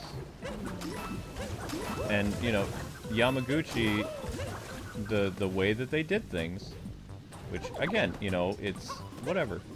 I prefer the more like, hey, we're gamers too, we've got a lot of fun stuff like cooking and things like that. I prefer that type of company approach. Because what Nintendo doesn't understand, what Yamaguchi never understood, is like gamers are what drive the product. And if you do things to the game industry is so massive now that Nintendo, like, doing their villain run again, it's not going to really be beneficial to them in the long run, because what it's going to do is it's going to cause more people to abandon the Nintendo camp and go somewhere else. Like, the more that Nintendo makes their practices, you know, unaffordable and, like, you know, really $70 for 2 games? Yeah, like, I was just thinking, like, you said all the games are coming out at once. Imagine if game prices keep going up, too. They're talking about how by next year some game prices will be about $100. If they continue the trend where everything comes out at once and the game prices go up, it's going to be very then bad. people are not going to buy as many games because, Yep. you know... Climbing the mountain used to be a piece of cake, but the path up to our stew pot is a crumbled. There is no way up there now, not unless you spout the wings or ride a flappy type. You have to hitch a ride with somebody that can fly. Well, they just gave you a hint. They want you to turn into the fire thing has a vital role in this. Because, I mean, you're made out of lava. Obviously, you can't be hurt in lava. You can't be hurt by yourself. Right. I know. Correctement. Yeah, that you know of. You know of you can't. Oh my gosh. I found out that people were laughing at my job today because at least 2 people ordered a croissant. Uh-huh. But they both called it in 2 different instances. Croissant? No. Oh. They said croissant. Wait, what? 2 different people today both said croissant. Which... Wait, where are they from? I have no idea, because who would ever call a croissant a croissant? Did you see their plates? No, I don't know. I don't know anything. I just heard people talking about I've it. never heard anybody in the East Coast Because, call like, something how would you... Why would you say that? Everyone knows that's a French word. Nobody would say that. You'd have to be completely ignorant to, like... Unless you just aren't aware. Like, you've never seen the word croissant written before and you're trying to pronounce it. I don't know. That just seems crazy. Like, that's one of the most famous words in the world. Like, how could you get that wrong? I don't know. I don't know. It was just... That's weird.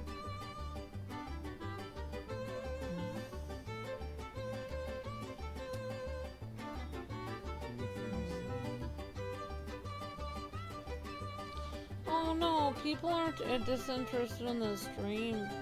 It's that nobody can see the stream. It has nothing to do with people being disinterested. No, people aren't disinterested in our channel. I've spoken to a lot of YouTubers this week, especially that, you know, they're noticing a lot of changes. And even had, I believe it was at the beginning of this month, there were at least 3 big content creators that announced that they're retiring. Again, because they're like, the YouTube views are too low, even for them. But, I mean, again, I would have the argument with them that they are still making enough to keep going, but they're not making as much. They could reorganize and they could push themselves. They could reorganize and they could work for a little bit less, because they're making it appear to their audience that they can't survive at all, when that's not the case. Like they're literally making way more than Amber Mine, which, like, you know, I would love to be in their financial position, because we're at the point where we know exactly what we need to do to survive, and it's not fun. I think people that run their own home business, they're willing to work harder than if you work at another job. Like, I even worked with a lady at, when I worked at Walmart years ago in Massachusetts. She had been in the same situation I was, where she had run a home business in a restaurant with her husband and with her family for 20 years. And it finally got to the point where she needed an extra job. But that is how home business owners are. I mean, even the restaurant that I'm at in the morning, I'm finally figuring out that my boss and some of his family, when they need people to fill in, they have their family members come in. They don't get paid at all. They don't pay themselves extra for coming in. People who own their own business, they are willing to work for free to keep their job going. At restaurants, at bakeries, at these Amish places where they sell pies. These people work very hard for their own home businesses. And these YouTubers don't see their job as a home business, but that's literally what it is. Like, well, that's what the U.S. government counts a YouTuber as. They need to start realizing that if they want to keep their YouTube channel, they're going to have to put in extra hours for free. Because that's what everyone else does to keep their business going. You see, I mean, I used to deliver pies from Amish places all the time, and these people would be working all day. Getting there at 4 in the morning, 5 in the morning, working till the night. Yeah, but you can't do it for free all the time. I mean, you can't do it for free all the time, but I'm just saying, like, they could put in a few more hours to keep going. Yeah. They could put in some more effort. They could still do it. You know, but they don't want to. They don't want to put in the energy. That's what I'm saying. That's what I'm trying to say. I'm saying it's not unheard of for somebody with their own home business to put in extra hours for free to keep their job going. Yeah. But they don't want to do it. They don't want to put in the work. Really, that's really what the YouTubers are saying. Like, I mean, just crunching the numbers for us ourselves. Like, we have to pick up 500 members by 2027, like 2027, early 2028. Because just the shape of the way that this company is going with YouTube it's not good. And, like, having that, you know, cushion of memberships is how you would survive.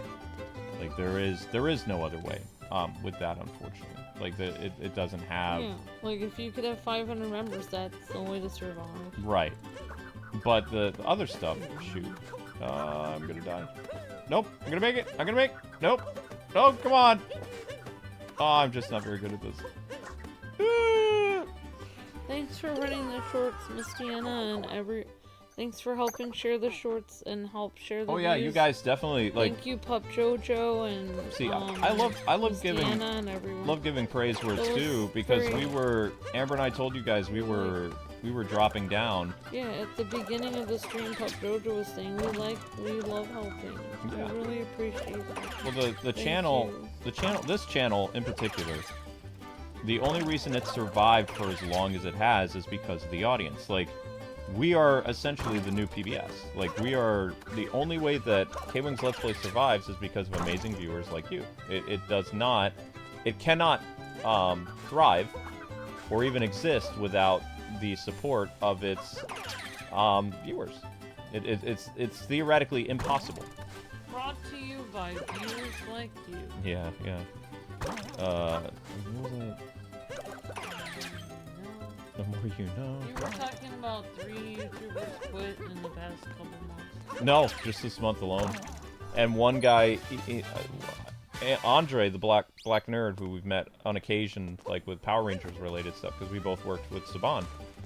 He even made a huge announcement that he's going to be changing how he does content, which he's done content the same way for 20 years almost, 18 years. It's finally hitting, like, only a small percentage of what we've been dealing with is finally hitting other YouTubers. Right. And then they can't even handle a small percentage of what we've been dealing with. No, they can't even, but, you know, we try to do the best to our ability because that's what we feel God wants us to do. Like, we have that whole religious element that, like, you know, be thankful for what you have, and, you know, God has put you in this position, so you got to work hard and do all this other stuff. So, like, we believe that our business has some type of, like, you know, spiritual aspect to it, so that's why we keep pushing more than most content creators. It's hard to not believe that, since there's so many times late at night where people going through some kind of crisis come through the channel and ask people to pray for them, or say that they're having a huge problem, and then, you know, our audience keeps them in their thoughts and prayers, and things go better for that person. Like, we had a person that actually had, like, extremely bad stage of cancer in their blood. Like, our entire audience prayed for them, and they are still alive now, which is unheard of. They only had a 2% chance of making it. Yeah, that was a miracle. I remember that. Like, that's unbelievable. Like, everyone in the channel prayed for them, and then they were fine.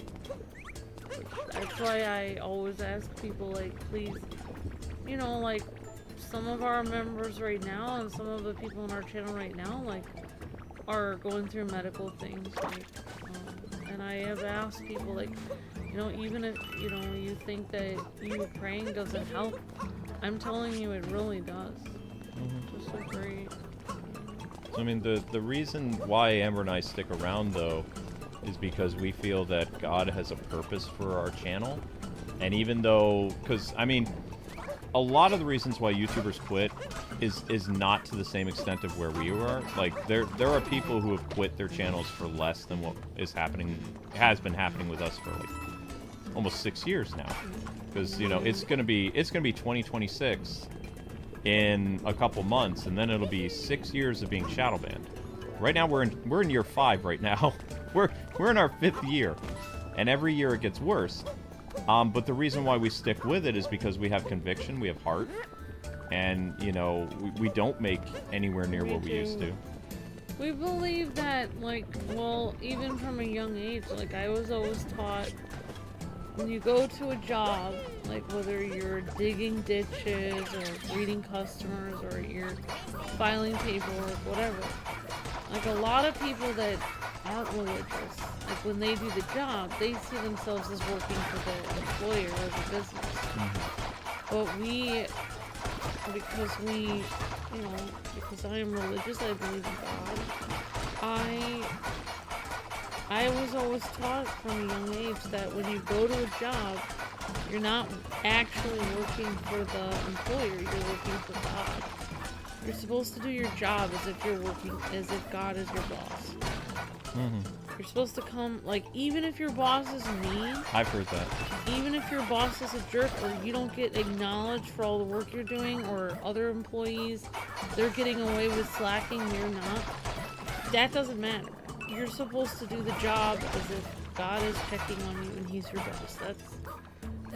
That's how I feel like we do our YouTube channels. Like, we just show up every day because God has us here. We're not concerned with everyone else, like, oh, everyone else is making more than you, or everyone else is in shadow banned. It's like, well, that's not, you know, that's not my concern. My concern is that God has us here, and so I'm going to show up every day and do my best, and that's what I'm told to do, and that's what I'm going to do. And we know how much, you know, based on crunching the numbers, like, how much work has to be done in order to survive. It's a lot of work, but, you know, it is... I mean that. Yeah, I mean that's how Luke and I were at all of our jobs, though. Even when before we did this. Oh yeah, like, even before. I think like Luke always would put 110% into his job, where he sold people like things at the. Don't make it sound shady. Where he sold electronics. Yeah, that job in the parking lot with the trench coat, where people would come up and buy products. Yeah. No. But you were very honest, even if it meant losing a customer, you were still honest and you gave people a good deal, even if it meant losing. Even if somebody else took your, you know, you were looking to do an honest, quality job, regardless of if you got the credit for that. Yeah, it stunk sometimes. It'd be nice. It'd be nice. It was very hard to move up. And, you know, there were places that took advantage of stuff, too. Oh my gosh, I was supposed to go... Oh, they have it here. I was like, oh, okay. So this is actually a giant cheese thing. Which is making me incredibly hungry. Again, I have not eaten yet, guys. So when we get to the... Cheese grommets. Like the 4-hour mark, I'm grabbing something to eat. Jotaro knows what your job was. What are you buying, stranger? What are you buying, stranger? Yeah. Stranger, what are you buying? I have some fine wares for you to browse through. They might just be what you're looking for. The hard part about doing the channel, though, is like a lot of the things that we used to get hundreds, if not thousands, of letters from people. Oh yeah. That used to say how much the channel meant to them. Yeah. Because we're shadow banned now, we only get that like maybe one letter a month or something, or one note a month, like one really nice comment a month like that. It's like, oh my gosh, you know, you've changed my life and stuff. So it's really hard to keep going with less pay and less compliments, less, like those letters we used to get was like confirmation that we're supposed to be here. Yeah. It's like you have to walk by faith, not by sight now. You have to continue to walk forward even though you have no proof that what you're doing is even mattering. Yep. And I think it still does matter, but we have no proof of it. Like we just have to go based on faith. Yeah, so I mean, we were a lot happier back in the day because we were making a very good living.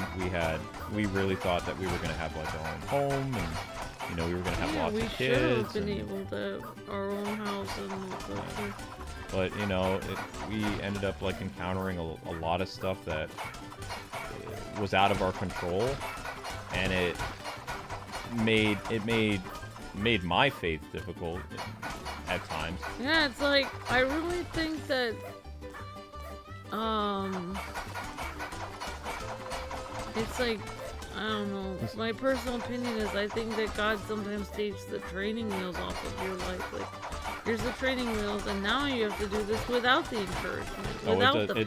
It doesn't feel like training wheels to me. What feels like to me is he's taken, like, and you're not just like learning to ride your bike on a level road.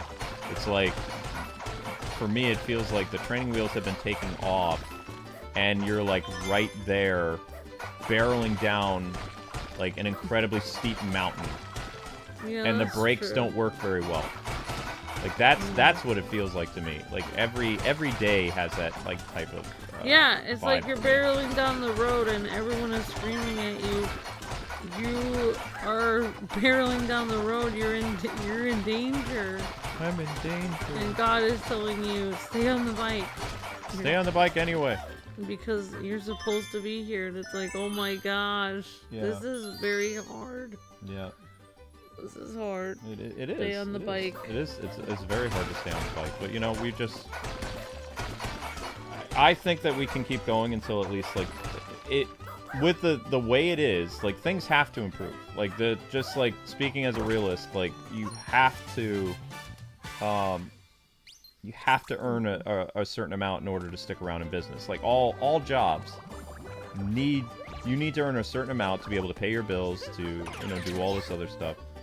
And based on my projections and what I've seen, because I've spoken again with lots of YouTubers, and we've gone over notes and stuff like that, and, you know, we have both, it's not just us, like, all the other content creators that I spoke to before Billy passed away, everyone is down.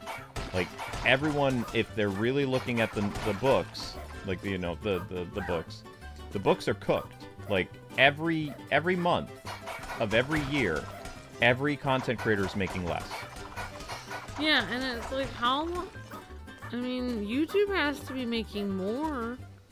Otherwise, why would they run their own company into the ground? I don't know. And it's like, it's a slow descent, though. It's like, you know, it's like you're skiing, and you're skiing without the sticks. A little bit. Yeah. Like, you can still go down the mountain, like, you can still ski, and you can still use the thing, but you're no longer on the bunny trail, and it's like, there's going to be lots of dangerous things that you're going to have to watch out for, and things like that. So that's what it's like, for a lot of YouTubers, is you're still allowed to be on this platform, you're still allowed to do all this other stuff, but they've taken away your ability to steer. So your little steer thingies are gone, and they're gonna add tons of bumps down the mountain as you're skiing. So it's not just like a leisure, like, kind of like, oh, okay, I'm gonna upload this video, lots of people are gonna watch, I'm gonna get paid. You have to make bricks without straw. Yeah, pretty much. Yeah. So that's. You didn't get the flag. What flag? Oh. Isn't that the checkpoint? Yeah, it's the path to meet. Mm-hmm. Yeah. Nice to meet you. Yeah, I mean, like, that's true. I mean, honestly, it's kind of weird that every time other YouTubers have to deal with a horrible problem on YouTube, we've already been dealing with a similar problem for years. So we already know how to encounter it, and then they all quit, and then we're still here because we already know how to deal with it. Like, we already know how to deal with the fact that no one gets our notifications. Well, we write a newsletter. We've been dealing with it for years, so what they're going into crisis mode about, we've already been dealing with it for years. Yeah, I've tried to explain to some of them about it, but they don't want, they're like, wait. So, if I'm having a notification problem, I need to pay a company to make a newsletter?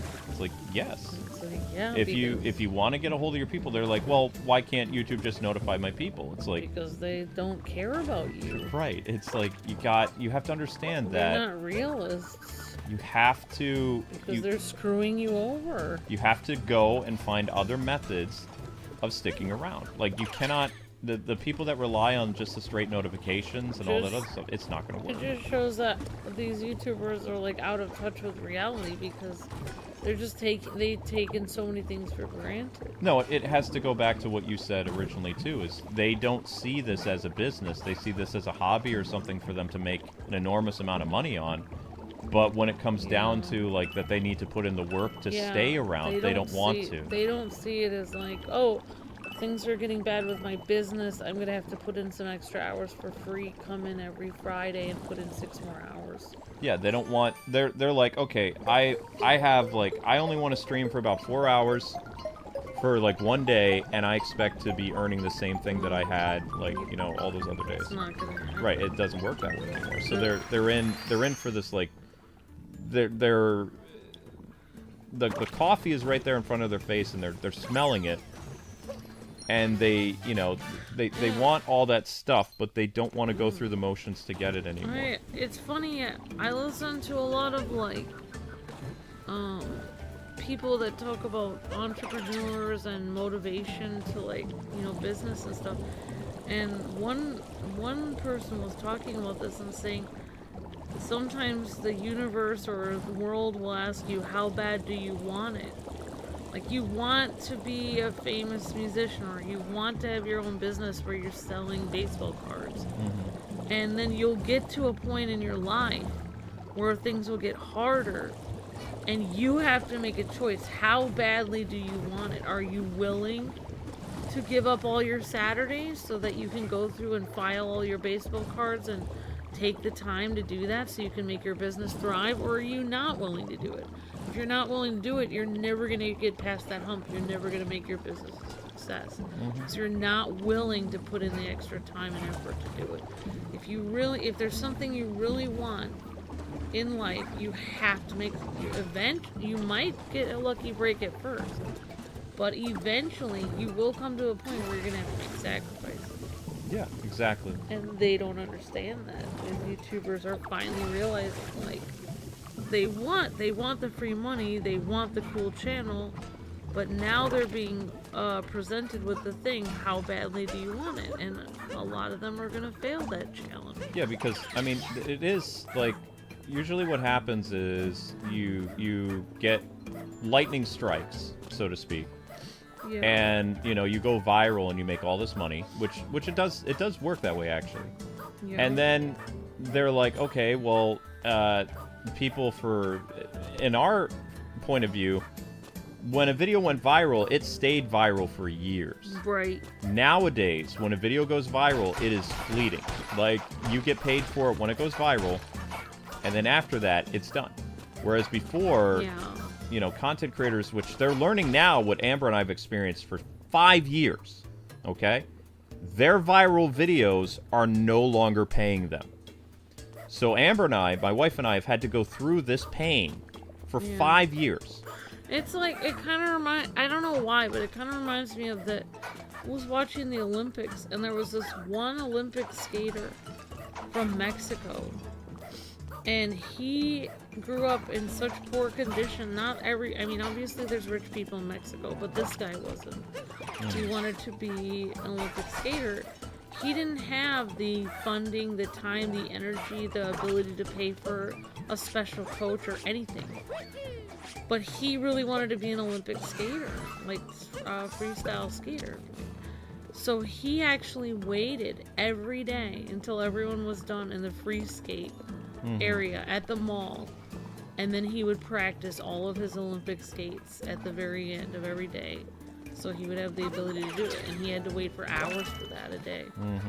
But he put the time, the energy in. It was 1 million times harder than he had it way harder than all the other people that went to the Olympics, but he still got there.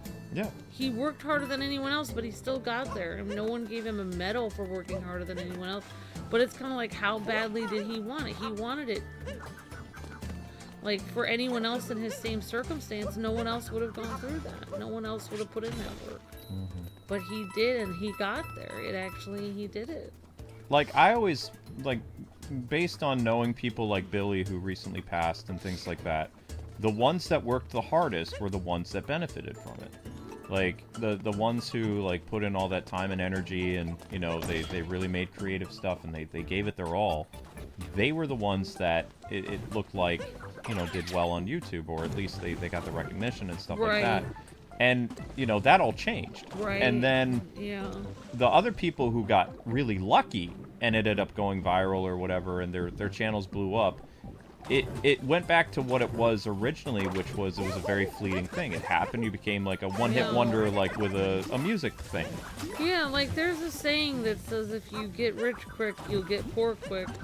If you get rich slowly, you'll hang on to it longer. And that might be a thing. It might be the same for fame or whatever. I don't know. Because I think, like, if you work harder for it, you're more likely to hang on to it longer. It's just, it's weird to me to see, because, again, I don't want to embarrass anybody, because I don't like doing that. And we're all content creators here, like the YouTubers that I talk about. I don't agree with what they're doing, like the ones that are quitting that have like an established audience and stuff like that, and the ones that are planning on quitting. Like I've spoken to a couple content creators that are like, after this year they're done, like, and they have like massive audiences, they've got huge followings on Twitter and all this other stuff, and they're to the point where they were like, I don't know how you and Amber do this anymore, and they're like, I'm making so much less, I'm getting less views, I'm getting less subscribers. Green Lantern power. Green Lantern power. Power of will. Power of will, yeah. And also, like, they're like, what motivates you to do what you do? And it's like, I have to be the provider. Like, my job as a husband is to take care of my wife. And, you know, that's what I do. That's my whole purpose, is I work and I'm able to afford, you know, what we do. So Amber is my motivation. Like, she's always been my motivation because God has put me in a position that I'm supposed to take care of my family, you know. And if Amber ends up making more than me someday, yes, I'm gonna 100% become a cut man. Like, I'm looking forward to the vacation. But if it doesn't happen, then I'm glad to, you know, give my all to support my family, and Amber is my family. So that's my thing. It kind of reminds me of the story of the little red hen that I heard when I was little, like with YouTubers and stuff. Oh crap. Where the little red hen, she said, "Who wants to help me grind the flour?" And like nobody wanted to help. Like, who wants to help me knead the dough? Nobody wanted to help. Who wants to help me turn on the oven and bake the bread? Nobody wanted to help. And then the bread comes out of the oven, and she said, "Who wants to help me taste the food?" And everyone says yes, but she's like, "Well, you didn't help me grind the flour. You didn't help me knead the bread. You didn't help me bake it in the oven, so why should you taste it?" And she ate it all by herself, I think. I don't remember. Yeah, I believe that's what it was. She ate all the food herself. It's like, that's how I feel like content creators are. They want people to do things for them. They want somebody to promote their channel. They want YouTube to notify people. They want everyone to do something for them.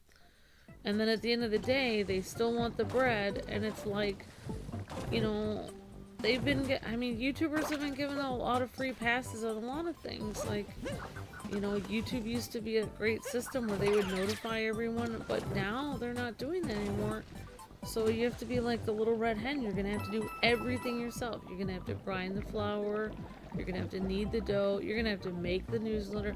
Now you're gonna have to do all the steps. And not just that. I was explaining this to somebody. It was like, the newsletter that we write is free for our viewers. We have to pay a fee to use it, and we have to keep track of how many, you know, letters we write, because if we go over it, there is a fee.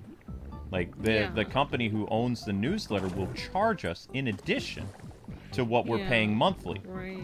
So, you know, when we have to do those call to action warnings, like we're out of memberships and stuff like that, we're actually taking a hit on top of that, because we have to pay additional to make the urgent newsletter. Yeah, we have to pay additional to get more of it out. Mm-hmm.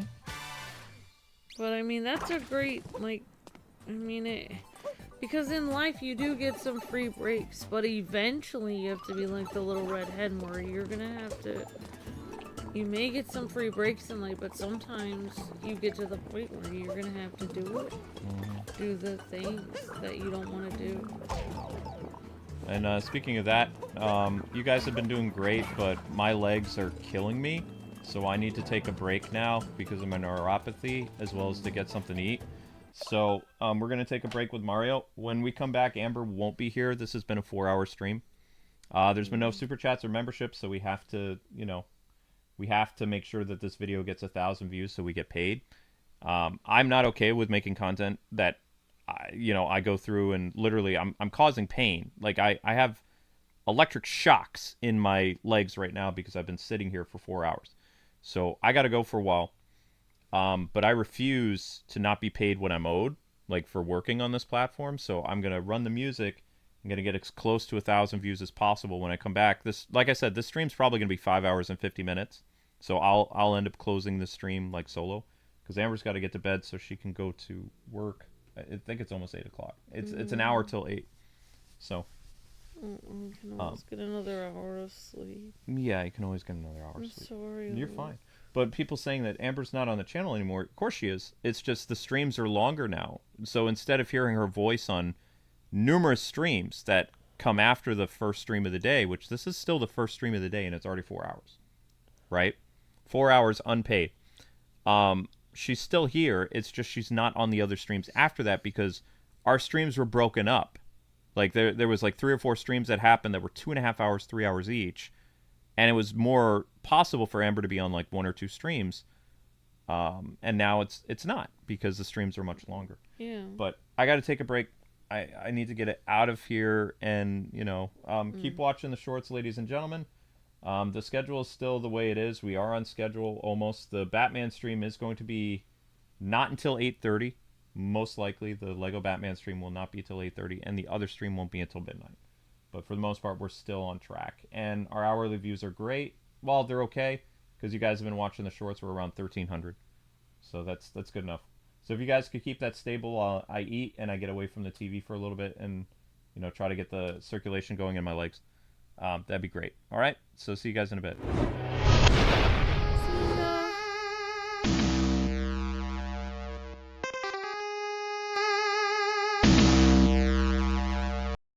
All right, just me, but good job, guys. We finally cleared 1K on the stream, so that means Amber and I will earn something for the what's going to end up being a 5-hour and 22-minute stream when the stream ends.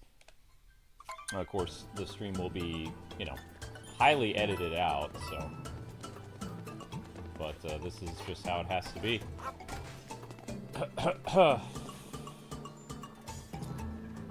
Now, where were we? Ah, we gotta go this way.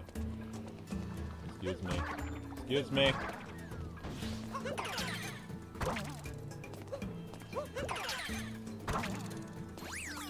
Alright, meat plateau. What?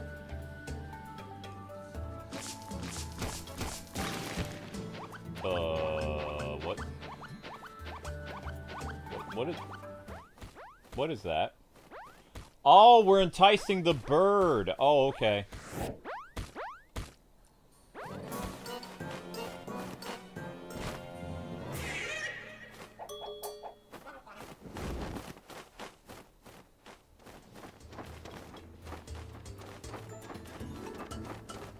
It's a chef bird. Of course it is.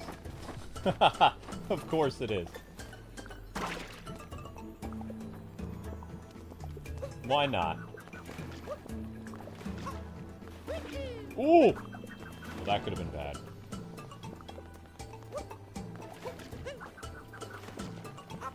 Oh, it's still bad. Ooh! No! Oh! Wait, you don't actually fight the bird? I thought there was a boss battle with the bird.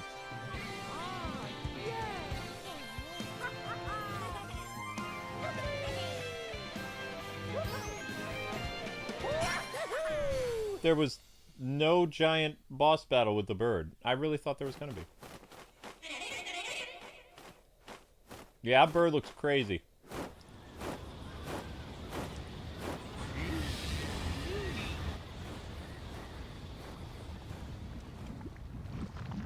Uh-oh.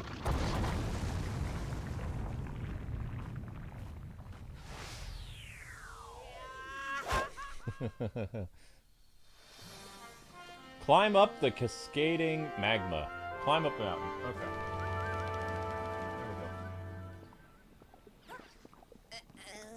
There we go. Yeah, we blasted all the way back here. This is one angry volcano. And the volcano's still erupting.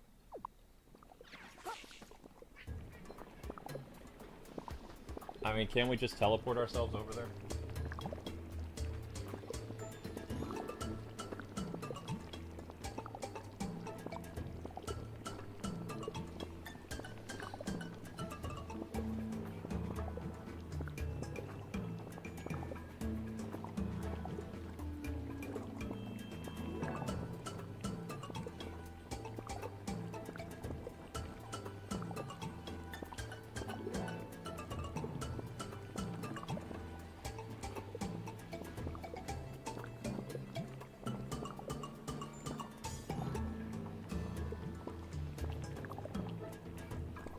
A new Arkham game coming out in February 2026 with no promotional stuff?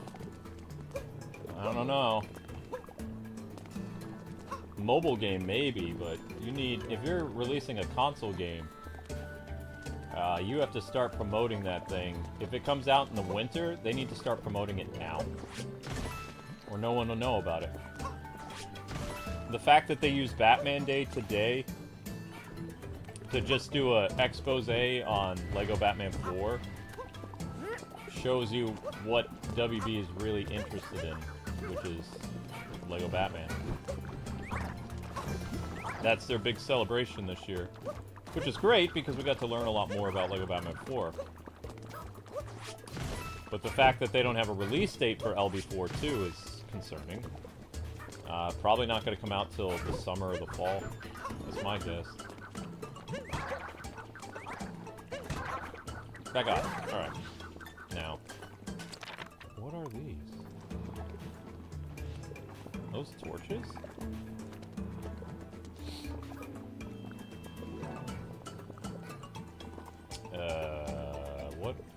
What are these? These are, I'm overthinking stuff. That probably does nothing.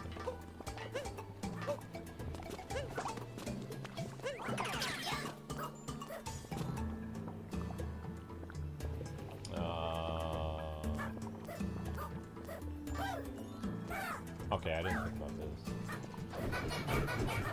What? Fire?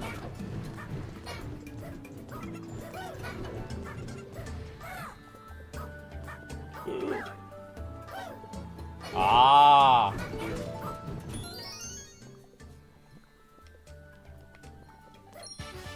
Right.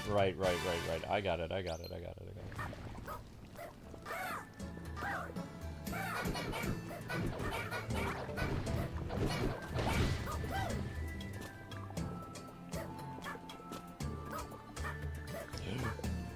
Ooh! Okay.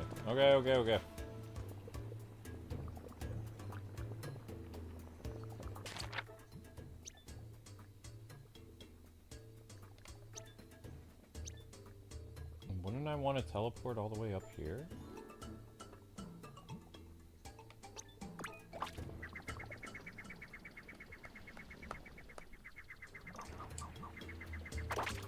Alright. Meat plateau.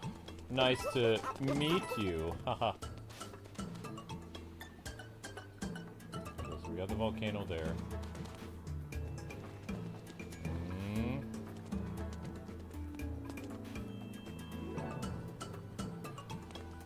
Alright, let's try this.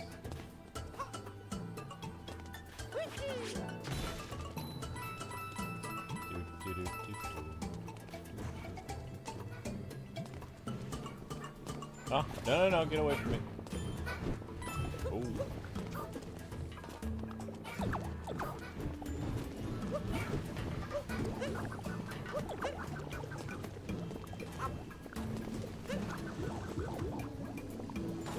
Hey now. Okay, that could have been real bad.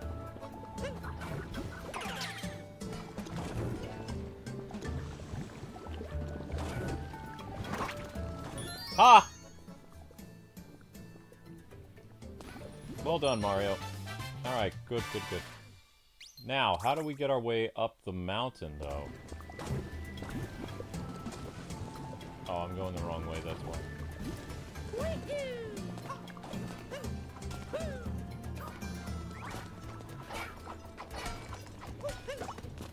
Oops, I didn't mean to do that. Sorry, dude.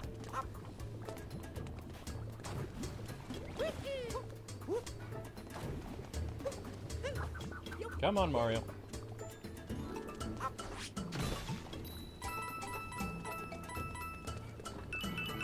And again, guys, the Batman streams are running late. They will... I was helping Amber with something.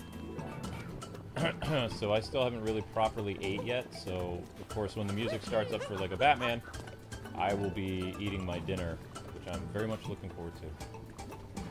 And we'll have another soundtrack startup. I don't know what the soundtrack startup is going to be today. I haven't decided yet.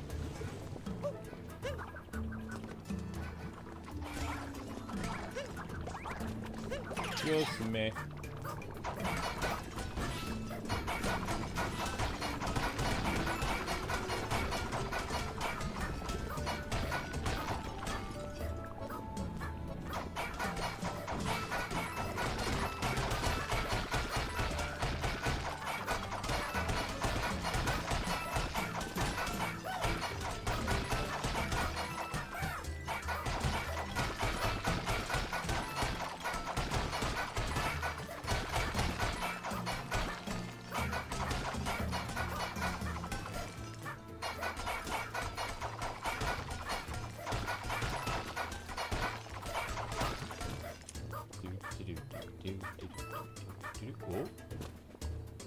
Ooh.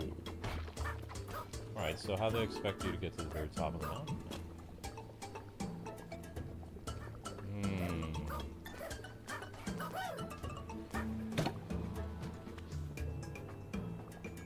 Interesting. Well, for now, there's something over there.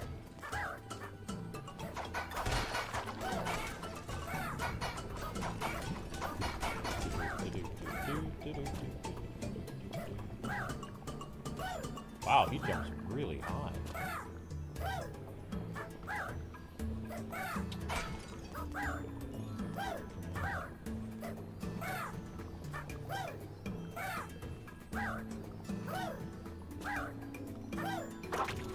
Oh, nope. I thought that would work.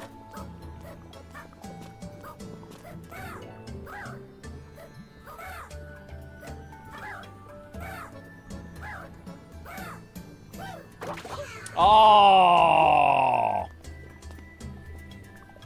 Probably gonna have to glide off a bird or something like that.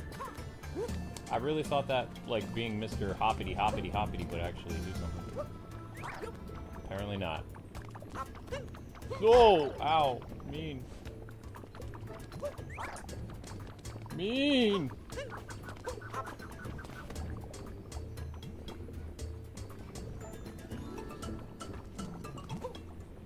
No, I don't think we're gonna finish the kingdom today, obviously.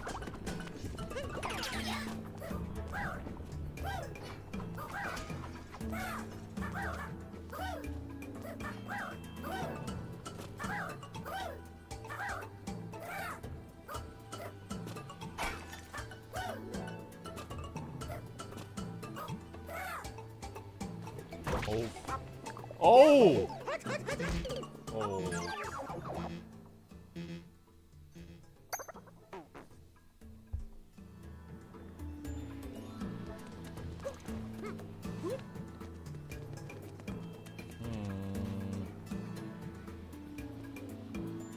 Don't remember how to get over there. Oh, I see. We need to...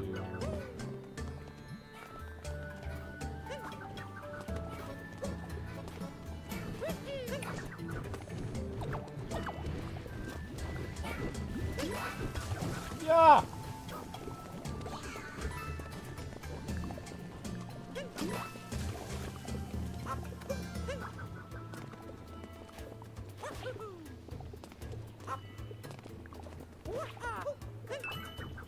Neat. Flame thing? Flame thing anytime soon?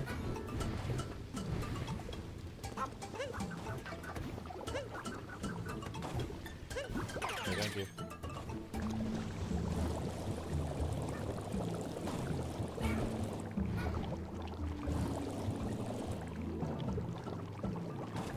Oh.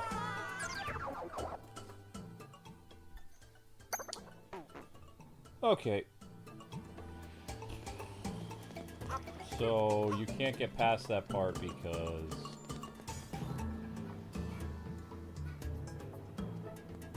that.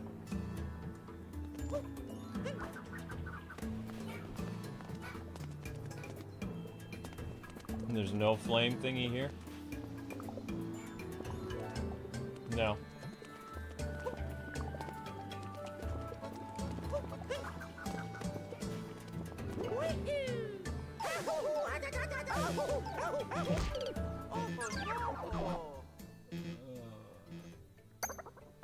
This island world is dangerous. Yeah, I know. I'm kind of starving, guys. I think we're gonna call it here. And, just get the Lego Batman stream, get the music running for that, get my notes together, and it's gonna be a fun stream, but it's gonna be a lot of information. So I need to put my notes together and all that fun stuff. This stream did get 1,000 views. It's not gonna get any more than that. Like it's about 1,000 something. I'm not gonna say how much because then YouTube will take it away and I won't get paid at all. But you're at a 5-hour and 1-minute stream, so that's good enough for me. Like I said, the musical interlude, or whatever it is, will be cut out later, at a later time. So, we're running an hour behind. So we're gonna get the music started, I'm gonna get some heat. The next Batman stream will be fun. Alright, so thank you guys so much for watching Mario. There'll probably be another stream of Mario tomorrow. Possibilities high.